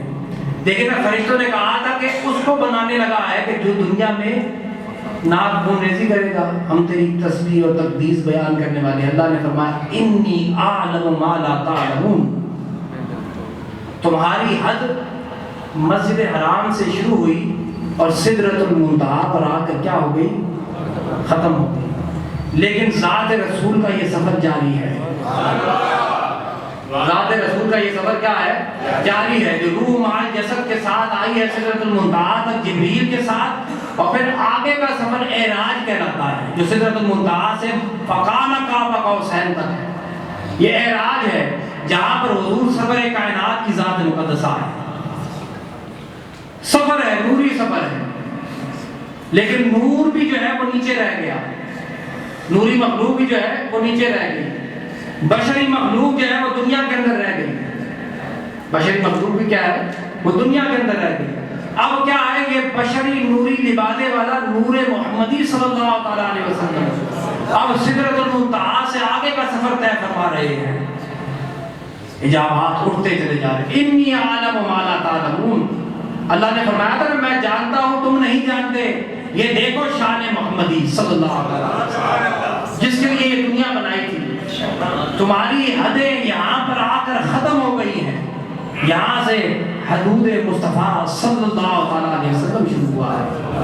حضور کا سفر معراج تو یہاں تک تو تم بھی ساتھ تھے، تم بھی دیکھ رہے تھے، اب یہاں سے سفر ہے۔ کہیں پر حضور سرور کائنات نے جنت کا نظارہ کیا، اور جناب عمر ابن خطاب کا محل بھی دیکھا ہے جنت کے اندر، جنت میں محل دیکھا ہے۔ عمر تمہارا جنت میں محل ہے، چاہا کہ میں اندر چلے جاؤں، پھر حیا آئی، فرمایا عمر اور آپ سے حیا کرتا یا رسول اللہ، عمر اور آپ سے حیا کرتا، عمر کی کیا مجال کہ وہ آپ سے حیا کرتا، جاتے آپ دیکھتے یہ جو محل ملا ہے حضور کی برکت سے ہی تو ملا ہے، اس نام محمدی ہی کی برکت سے ملا ہے۔ سفر ہے، حضور نے فرمایا 70,000 پردے ہیں، کتنا ہزار میل کا سفر ہے عالم روح کے اندر، یہاں تک کہ صدا آ کر رک گئی، قم یا محمد صلی اللہ علیہ وسلم فإن ربک یصلی، تمہارا رب صلات بھیجتا ہے، تمہارا رب تم پر کیا بھیجتا ہے؟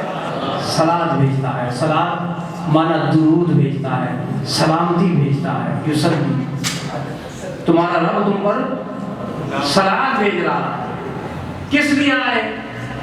یہ مقام اعلیٰ اور عرفات میں کس لیے عطا کیا؟ اور تم دنیا سے آئے ہو ملاقات کے لیے، تو میرے لیے کیا لے کر آئے ہو تحفہ؟ اے محمد صلی اللہ علیہ وسلم، اے حبیب، تم میرے لیے تحفہ کیا لے کر آئے ہو؟ تو فرمایا التحیات للہ والصلوات، یہ تحیات، یہ طیبات، یہ ساری نمازیں، یہ آج ان کی ساری تیرے حضور میں لے کر پیش کرتی ہے۔ تمہیں یہ مقام اعلیٰ اور عرفہ کس لیے عطا کیا؟ فرمایا عبودیت کی وجہ سے۔ کس کی وجہ سے؟ اس لیے لفظ بعبد ہی استعمال کیا اللہ نے کہ عیسیٰ علیہ السلام جب آسمانوں پر اٹھائے گئے تو قوم عیسائی نے کیا کیا؟ خدا کا بیٹا بنا دیا۔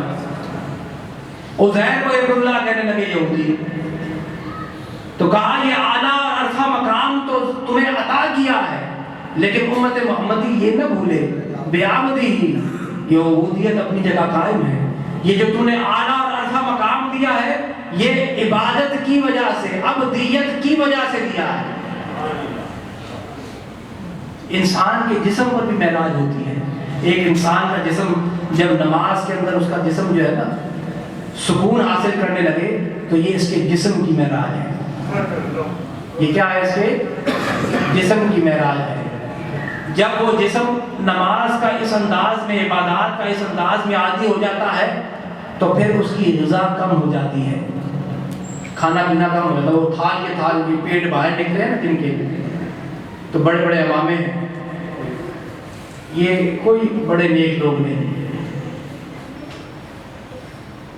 تو جب بندہ ان معراجوں سے گزرتا ہے، انسان ایک عام آدمی، ایک اللہ والے کی معراج ہے، کیا ہے کہ بندہ عبادت کرتا ہے اللہ کی، پھر اس عبادت میں اور سرور آتا ہے، نفلی عبادات کو بڑھا دیتا ہے، اور پھر اس عبادت کو جسم جو ہے نا خوشی کے ساتھ محسوس کرنے لگے، تو اس کے جسم کو معراج ہوئی ہے، جسمانی معراج۔ ایک عام انسان کی جسمانی معراج یہ ہے، جب عبادت سے بندے کا جسم تھکاوٹ کا شکار نہ ہو، خوشی محسوس کرنے لگے، نہ کرے وہ عبادت تو کیا ہے، جسم اکتاہٹ کا محسوس کرے کہ بھئی میں نے یہ کام آج نہیں کیا ہے، تو جسم کہتا ہے کہ نہیں، اس کو رات کو نیند ہی نہیں آتی ہے، رات کو نیند نہیں آتی، یہ کام آج میں نے چھوڑ دیا۔ تو وہ جسم کی معراج کہ جسم عبادت سے مشغول اتنا ہو جائے کہ مزہ آنے لگے عبادت میں، تو یہ جسم کی معراج ہے۔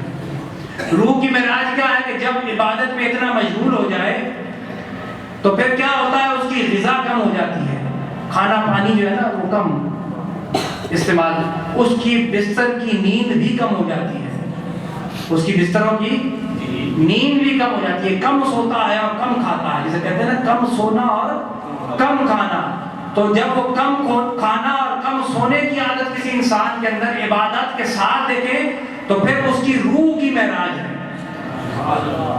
اس کی کیا ہے یہ معراج؟ روح کی معراج ہے کہ اس نے اپنے اس عبادت کے اس ماحول نے، اب اس کی روح نے جو ہے نا اسے ایکسیپٹ کرنا شروع کر دیا ہے، اخذ کرنا شروع کر دیا ہے، لینا شروع کر دیا ہے، اور روح مزہ لے رہی ہے کیا کہ وہ اب روح جو ہے کم کھاتی ہے اور کم سوتی ہے، جسم کو جو ہے زیادہ جگاتی ہے کہ اللہ کی عبادت کر۔ تو ایسا بندہ جو اللہ کے رسول نے دیکھا نا تو فرمایا کون بندہ؟ ایک تو وہ بندہ ہے کہ جو ماں باپ کا فرما بردار ہے، دوسرا وہ بندہ ہے جو ذکر الہی کے اندر مشغول رہنے والا ہے۔ اس کی شان دیکھیں، اس نے نبی تو نہیں فرمایا، نبی نہیں ہے، ذکر الہی کرنے والی روح ہے، ذکر الہی کرنے والی روح۔ زبان پر ذکر اللہ، اللہ کا ذکر کرنے والی، فارغ وقت نہیں بیٹھا ہے تو کوئی ایک تسبیح مختصر بھی ہو تو پڑھ رہا ہو ساتھ میں. تو فرمایا تجھے یہ مقام، تو فرمایا التحیات، یہ سفر جو تم نے دیا آج یہ تحفہ میرے لیے کیا لائے؟ تو فرمایا التحیات للہ والصلوات، یہ تیرے حضور میں پیش کر دیا ہے. تو اللہ نے کیا فرمایا؟ السلام علیکہ ایھا النبی. ابھی میں نے پورا کروا دیا ہے، جتنا ہونا تھا کام ہو گیا ہے، مکمل نامکمل چیزیں بھی مکمل ہوگی. یہاں التحیات للہ والصلوات وہ رہ گئی تھی نا، التحیات للہ اور بنے گا تو پھر جو ہے کام ہوگا نہ، ہو گیا بھائی، بند ہو گیا تھا، یہ بن گیا. جو اب رہ گیا ہے وہ بھی انشاءاللہ جلد اگلے ہفتوں میں ہو جائے گا. پھر کوئی آئے تو بنائے. تو فرمایا التحیات، یہ میں لے کر اللہ کے حضور میں حاضر ہوں. تو فرمایا السلام علیکہ ایھا النبی، تجھ پر سلام ہو اے نبی.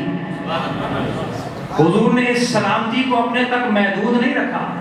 تو فرمایا السلام علینا وعلی عباد اللہ الصالحین، ہم پر بھی ہو اور عباد صالحین پر بھی سلامتی نازل کر. مجھ پر محدود، حضور نے یہ سلامتی جو اللہ نے بھیجی نا اس کو اپنے تک مخصوص نہیں کیا. السلام علینا، ہم پر، اور عباد صالحین، عبادت گزار صالحین پر اس سلامتی کو نازل کر. آگے جا کے شہادت کہنا اشہد ان لا الہ الا اللہ. فرمایا 50 نمازیں تم پر، کتنی؟ تمہاری امت پر 50 نمازیں فرض کر دی گئی. کتنی نمازیں؟ 50. حضور واپس تشریف لائے. والنجم اذا ہوا کی تفسیر ہے، یہ سفر معراج ہے، سبحان الذی اسریٰ. اور جب واپسی کا سفر ہے تو والنجم اذا ہوا، قسم ہے اس روشن ستارے کی جب وہ اتر رہا ہے. روشن ستارہ. موسیٰ علیہ السلام نے جب اللہ کا دیدار کیا نا تو پھر چہرہ ایسا روشن ہو گیا کہ چہرے پر کپڑا ڈال کر رکھتے تھے. کوئی بندہ اگر نگاہ اٹھا کر دیکھتا تو بے ہوش ہو کر گر جاتا یا مر جاتا تھا، جلوے کی تاب نہ لاتا. دور پہاڑوں پر اگر جلوہ موسیٰ پڑتا تھا تو دور پہاڑ پر رینگتی ہوئی ایک چونٹی بھی نظر آتی تھی. تو والنجم اذا ہوا. اب یہ دیدار خدا کرنے کے بعد کیا ہے؟ یہ سفر ہے. حضور نے فرمایا میرے رب نے استشارنی ربی فی امتی. مسند امام احمد بن حنبل کے روایت کے الفاظ ہیں کہ اللہ رب العزت نے میری امت کے بارے میں مجھ سے مشورہ لیا. استشارنی ربی فی امتی، میری امت کے بارے میں میرے رب نے مجھ سے مشورہ لیا کیا معاملہ کروں. تو فرمایا میں نے تو اے حبیب جب سے یہ دنیا بنائی ہے نا تو اس دنیا پر بنانے کے بعد لکھ دیا ہے کہ میرا رحمت جو ہے نا میرے غضب پر حاوی آ گئی ہے. تیری امت کے ساتھ سلوک نیک ہی ہوگا. تو حضور نے فرمایا 50 نمازیں. 7ویں آسمان کا ذکر نہیں، موسیٰ علیہ السلام کے پاس، حضرت موسیٰ علیہ السلام کے پاس حضور فرمایا کتنی، کیا ہوا، کیا دیا اللہ نے؟ کہا امت کو 50 نمازوں کا تحفہ دیا. پڑھے گی نہیں، جاؤ کم کرواؤ. حالانکہ اللہ کو بھی معلوم تھا کہ 5 ہی دینی ہے کہ نہیں. عالم الغیب و شہادہ مانتے ہو نا اللہ کو، ایک ہی دفعہ میں 5 دے دیتا. لیکن کیا ہے، اس کو بھی یہی مطلوب تھا کہ آنا جانا لگا رہے. ایک باری آئے تو دوسری باری جائے، پھر آئے تو پھر جائے. اب کوئی جبریل کا ذکر بھی نہیں ہے بیچ میں.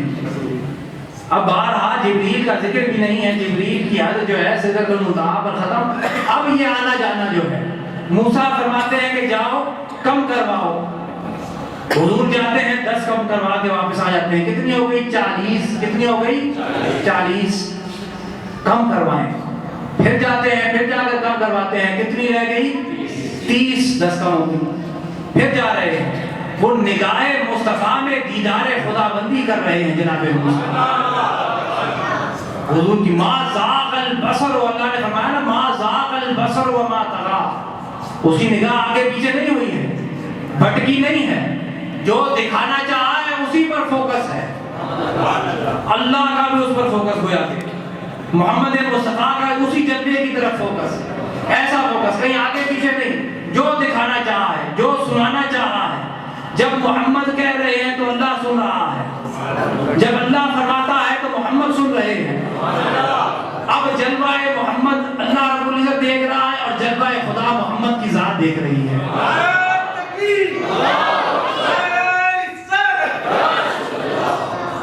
تو دور پر تو کیا ہوا، موسیٰ کو فرمایا گیا کہ اب یہ نالین کو جدا کر دو، فخلا نالین، لیکن یہ شان حبیبی ہے کہ نالین کے ساتھ آیا جائے۔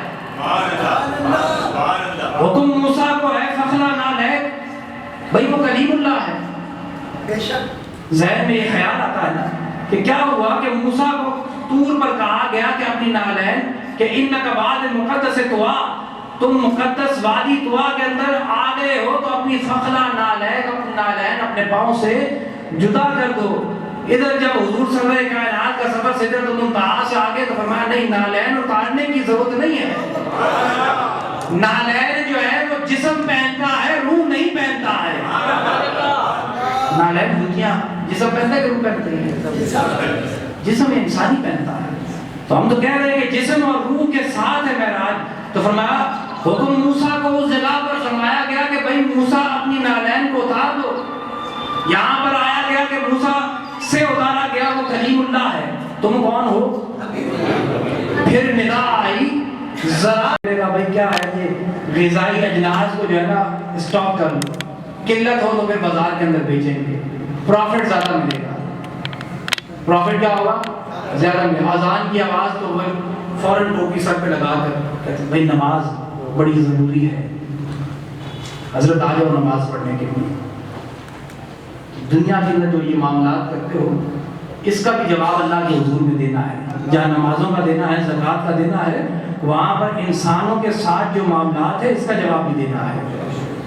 تو میں 30 ہو گئی، پھر گئے تو پھر 20 رہ گئی، پھر گئے پھر رہ گئی کتنی 10، تو پھر 5 کم کی تو رہ گئی کتنی 5۔ موسیٰ علیہ السلام پھر عرض کرتے ہیں کہ پھر جائیے اور جا کر کم کروائے۔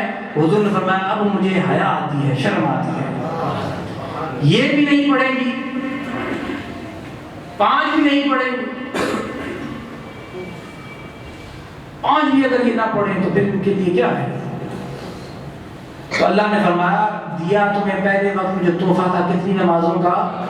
50 نمازوں کا، کم ہوتے ہوتے رہ گئی کتنی 5۔ تو اگر کوئی شخص 5 پڑھے گا ثواب اسے 50 کا ملے گا، ثواب میں کمی نہیں ہے۔ پڑھے گا 5 ملے گا کتنے کا ثواب؟ 50 پورا ثواب ملے گا۔ حضور صلی اللہ علیہ وسلم والنجم اذا ہوا، اب وہ چمکتا ہوا ستارہ دوبارہ زمین کی طرف ام علی کے گھر میں۔ حضور نے فرمایا اب اہل مکہ کو بتانا پڑے گا کہ اللہ نے، ام علی روکتی ہیں کہ نہیں یا رسول اللہ ایسا نہ کریں، وہ آپ کی تکذیب کریں گے، تکلیف پہنچائیں گے۔ فرمایا نہیں یہ بات بتانی پڑے گی۔ کہتی اتنے میں حضور کی نگاہ مبارک سے نور کی برسات تھی تو میں بے ہوش ہو کر گر پڑی۔ تو جیسے ہی ہوش آیا تو حضور کمرے سے رخصت ہو چکے تھے۔ تو میں نے اپنی خادمہ کو بھیجا کہ جاؤ جا کر دیکھو تو کیا ہوا، کیا کرتے ہیں۔ حضور سرور کائنات مسجد حرام میں آ گئے اور مشرکین کا ایک وفد بھی بیٹھا ہے، ماننے والے نہ ماننے والے لوگ، ایسے لوگ بھی تھے جو معراج النبی کا بیان سننے کے بعد دوبارہ معاذ اللہ مرتد ہو گئے، اور ایسے لوگ بھی تھے کہ جن کے ایمان کو اللہ نے اور قوی کر دیا۔ حضور نے فرمایا کہ میں مسجد حرام سے مسجد اقصی اور پھر سدرۃ المنتہا آسمانی دنیا کی سیر کر کے آیا رات کے قلیل عرصے میں۔ کتنے عرصے میں؟ رات کے تھوڑے سے عرصے میں، کہ اتنا تھوڑا سا ہے کہ جو بستر گرم تھا تو جب دوبارہ آیا تو ویسا ہی گرم پایا۔ جو وضو کیا ہے پانی ابھی چل رہا ہے نالی میں ویسا ہی چل رہا تھا۔ دروازے کی اگر وہ کنڈی ہل رہی تھی تو ویسی ہی ہل رہی تھی۔ اتنے عرصے میں دوبارہ میں آ گیا اتنی بڑی سیر کر کے، یہ کیسے ممکن ہو سکتا ہے؟ یہ کیسے ممکن ہو سکتا ہے؟ ابو جہل جا کر پہنچ گئے۔ اب دیکھیں اللہ رب العزت کا انداز بھی کیا ہے۔ وَالنَّجْمِ إِذَا هَوَىٰ مَا ضَلَّ صَاحِبُكُمْ وَمَا غَوَىٰ، بھائی بہت تعریفیں اللہ نے اپنے حبیب کی ہیں، لیکن یہ کیا تعریف ہے؟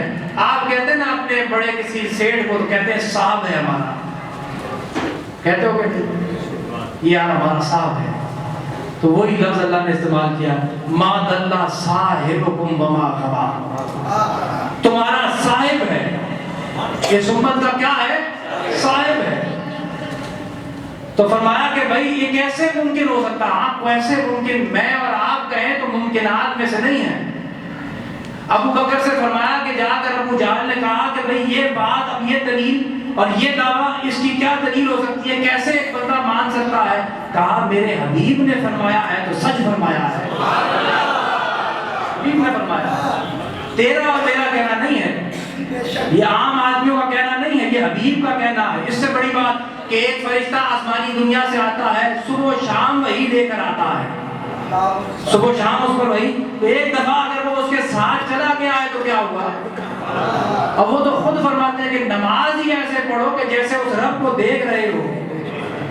اب کھڑکیاں، دروازے، بھئی کون کون سا قافلہ ہے، فلاں قافلہ ہمارا کیا ہے، آپ کی ملاقات ہوئی اس قافلے کے ساتھ؟ کہا وہ قافلہ آنے والا ہے، میرے براق کو دیکھ کر، اس سواری کو دیکھ کر، اس کی اونٹنی، اس قافلے کی ایک اونٹ بھاگ گیا، تو میں نے آواز دے کر کہا کہ تمہارا اونٹ فلاں جگہ پر ہے۔ اس قافلے کے اندر ایک اونٹ کا رنگ سیاہ ہے، ایک اونٹ کا رنگ جو ہے سفید ہے۔ اللہ اکبر، کیا نگاہ مصطفیٰ ہے! کیونکہ سفر رات کا ہے، سفر کیا ہے؟ رات کا ہے۔ اس رات اندھیری کے اندر بھی اونٹ کے رنگ کو پہچان رہے ہیں، اندھیری رات ہے۔ فرمایا ایک اونٹ کالا ہے تو ایک سفید ہے، تو بتک کر اونٹ بھاگ گیا۔ تو میں نے قافلے والوں سے کہا یہ تو محمد کی آواز ہے، خدا کا ابی و امی یا محمد، سب ہمیں مجھے نہیں دیکھا لیکن انہوں نے میری آواز کو پہچان لیا، کھڑے ہو گئے، اہل مکہ چوٹی پر کھڑے ہو گئے۔ قافلہ کب آئے گا؟ فرمایا غروب آفتاب جیسے ہی ہوگا قافلہ پہنچ جائے گا۔ تو قافلہ ہے، بھئی سواریاں ہیں، اونٹ ہیں، بیٹھ گئے، تھک گئے، سو گئے، ہو سکتا ہے کل آ جائے، معلوم ہے انسان کی ہے۔ حضور نے فرمایا سفر جو ہے نا انسانوں کو رات میں کرنا چاہیے۔ ایک روایت گو کہ ضعیف ہے، غریب روایت ہے، لیکن کیا حضور نے فرمایا رات میں سفر کرو، اس لیے سفر رات میں کرو کہ اللہ زمین کو جو ہے نا سمیٹ دیتا ہے، رات میں کیا کرتا ہے؟ زمین کو جو ہے نا سمیٹ دیتا ہے، تو سفر رات میں، حضور اکثر سفر جو ہے وہ رات میں فرمایا کرتے ہیں۔ تو کیا ہے؟ حضور نے فرمایا کہ وہ قافلہ آئے گا، غروب اس سے پہلے آ جائے گا، جیسے ہی غروب ہوگا ادھر وہ کھڑے ہیں انتظار میں، قافلہ آئے تو یہ معاذ اللہ عیب ڈھونڈے جس کے اندر اللہ نے عیب رکھا ہی نہیں ہے، ڈھونڈے تو کس میں ڈھونڈے؟ عیب رکھا ہی نہیں اللہ نے۔ تو اب وہ کھڑے ہیں تو اتنے میں سورج غروب ہوا، تو ایک نے اونچی آواز میں کہا وہ سورج غروب ہو گیا، تو دوسری آواز بلند ہوئی وہ قافلہ آ گیا۔ ادھر سے ایک آواز بلند ہوتی ہے سورج غروب ہوا، ادھر سے ایک آواز بلند ہوئی وہ قافلہ آ گیا۔ بس قافلہ آیا، قافلے والوں کے پاس پہنچ گئے، فرمایا بالکل ٹھیک، ہم نے محمد کو سنا ہے ایسے ہی، ہم نے اسی انداز میں اپنے اونٹ کو پایا ہے۔ ابو سفیان سے پوچھا کہ ابو سفیان بتاؤ کہ کوئی اور نشانی، بڑی نشانیاں نبیوں کے اندر ہوتی ہے، اہل عرب کے اندر، اس نبی نے کیا فرمایا؟ راتوں رات کا سفر۔ تو اس دربار کے اندر ایک پادری کھڑا ہوا، اس نے کہا کہ وہ بالکل ٹھیک فرماتے ہیں، کیونکہ جس رات یہ سفر ہوا تھا اس رات اس پادری کی یہ ذمہ داری تھی کہ بیت المقدس کے سارے دروازوں کو رات کے وقت میں وہ بند کرتا تھا۔ تو جس رات یہ سفر معراج ہوا تو ایک دروازہ بند ہونے سے رہ گیا، بڑی کوشش کی، زور لگایا، کہا کہ وزن آ گیا ہے عبادت کا، بھئی اللہ کسی کو بلانا چاہتا ہے تو دروازہ کھلا رکھا جاتا ہے، محبوبوں کے لیے دروازوں کو کھلا رکھا جاتا ہے۔ تو کہا اس رات ہم نے بڑا زور لگایا، تو پھر کیا ہوا؟ صبح جب ہوئی، طلوع ہوئی، تو ہم مصری لے کر پہنچے تو دروازہ ایسے فوراً بند ہو گیا۔ ہم نے کچھ فاصلے پر دیکھا تو وہاں پر ایک جانور کے باندھنے کے لیے کوئی نکیل باندھ کر ادھر جانور کے آثار بھی نظر ملے کہ کوئی آیا ہے، مسافر ہو کر گیا ہے، تو جو وہ فرما رہے ہیں سچ فرما رہے ہیں، حضور کا ہر فرمان سچ ہے۔ معجزات کو معجزہ کے انداز میں سمجھنے کی کوشش کریں، ورنہ حسن معجزہ کا رہتا ہی نہیں ہے۔ اگر آپ اپنے علم کی بنیاد پر اس کو پرکھنا چاہتے ہیں، معجزہ ہوتا ہی وہ ہے جو عقل انسانی کو حیرت زدہ کر دے۔ اگر حیرت زدہ نہ کرے تو وہ معجزہ کیا ہے؟ وہ موضوع نہیں ہے۔ انسانی عقل فوراً دیکھنے کے بعد کہے حیرت زدہ کہ یہ کیسے ممکن ہے؟ بھئی اللہ چاہے تو ممکن ہے، اللہ کسی کو عطا کرنا چاہے ممکنات میں سے ہے۔ تو موضوع سمجھا ہی اسی انداز میں جائے گا جس انداز میں اللہ رسول نے سمجھایا ہے، جس انداز میں اسلام نے سمجھایا ہے۔ اپنے علوم کی بنیاد پر موضوعات انبیاء کو تقابل کر کے اس کو ڈی گریڈ کرنے کی کوشش نہ کریں۔ ایسے کیسے ہو سکتا ہے؟ روشنی کی رفتار سے کیسے تیز؟ بھئی آئنسٹائن کی سٹوری ہے کہ وہ روشنی کی رفتار سے زیادہ کوئی تیز رفتار ہے ہی نہیں۔ بھئی تمہیں کیا پتا کہ روشنی کی رفتار سے زیادہ بھی کوئی تیز رفتار ہے کہ نہیں ہے؟ یہ تمہاری تھیوری ہے، یہ تمہاری تھیوری ہے کہ ہے کہ نہیں ہے۔ اللہ اگر روشنی کی رفتار سے زیادہ کوئی اور تیز رفتار بنا دے، تمہاری کل سائنس ہے کہ ہاں اس سے اس سفر بھی اس انداز میں ہو سکتا ہے، ایسا بھی ہو سکتا ہے۔ تم کہو کیسے یہ پردے چیر کر ایک جسم انسانی جو ہے وہ چلا جائے آسمان پردوں کو چیرتا ہوگا؟ بھئی یہ اینک ہے، اینک ہے نا، اس پر شیشہ لگا ہے، اس کا اپنا ایک جسم ہے، اس شیشے کا اپنا جسم ہے، لیکن کیا ہے یہ جو میں دیکھ رہا ہوں اس کے لیے رکاوٹ نہیں ہے۔ میری نگاہ جو ہے اس میں سے پار ہو کر نکل رہی ہے تو میں آپ کو دیکھ رہا ہوں۔ تو نور محمدی ہے، نور بصارت کی اتنی طاقت ہے، ایک انسان کے نور بصارت کی اتنی طاقت ہے کہ وہ اس پردے کو چیر کر باہر دیکھ رہی ہے، جا سکتی ہے، آ بھی سک رہی ہے، چیر کر باہر جا سک رہی ہے۔ تو نور محمدی کی کتنی طاقت ہوگی؟ نبیوں کو اعلیٰ عرفہ حقیقت محمدی سے کوئی شخص حضور نے فرمایا ابو بکر صدیق سے کہ میری حقیقت کو میرے رب کے بغیر کوئی اور جان ہی نہیں سکا ہے، اس حقیقت محمدی کو۔ یہ تو اللہ والوں کی بڑی بڑی شان ہے۔ آپ بھی اللہ والوں کے آپ کیا سمجھتے ہیں یہ کرامات جو ہیں وہ تھوڑی کرامات ہیں؟ اعتراض کے لیے بہت ساری اور دوسری جگہیں ہوتی ہیں جہاں ان پر کر رہے ہوں، چلو ایمان سے بندہ خارج نہیں ہوتا ہے، لیکن کیا ہے آپ یہاں پر آ کر اعتراض جہاں پر اعتراض بنتا ہی نہیں ہے۔ تو غیب پر ایمان لانے کی اللہ ہم سب کو توفیق عطا فرمائے، وہ ذات نبی کو اسی انداز میں سمجھیں جس انداز میں شریعہ اسلامیہ نے ہمیں سمجھایا ہے۔ وآخر دعوانا ان الحمدللہ۔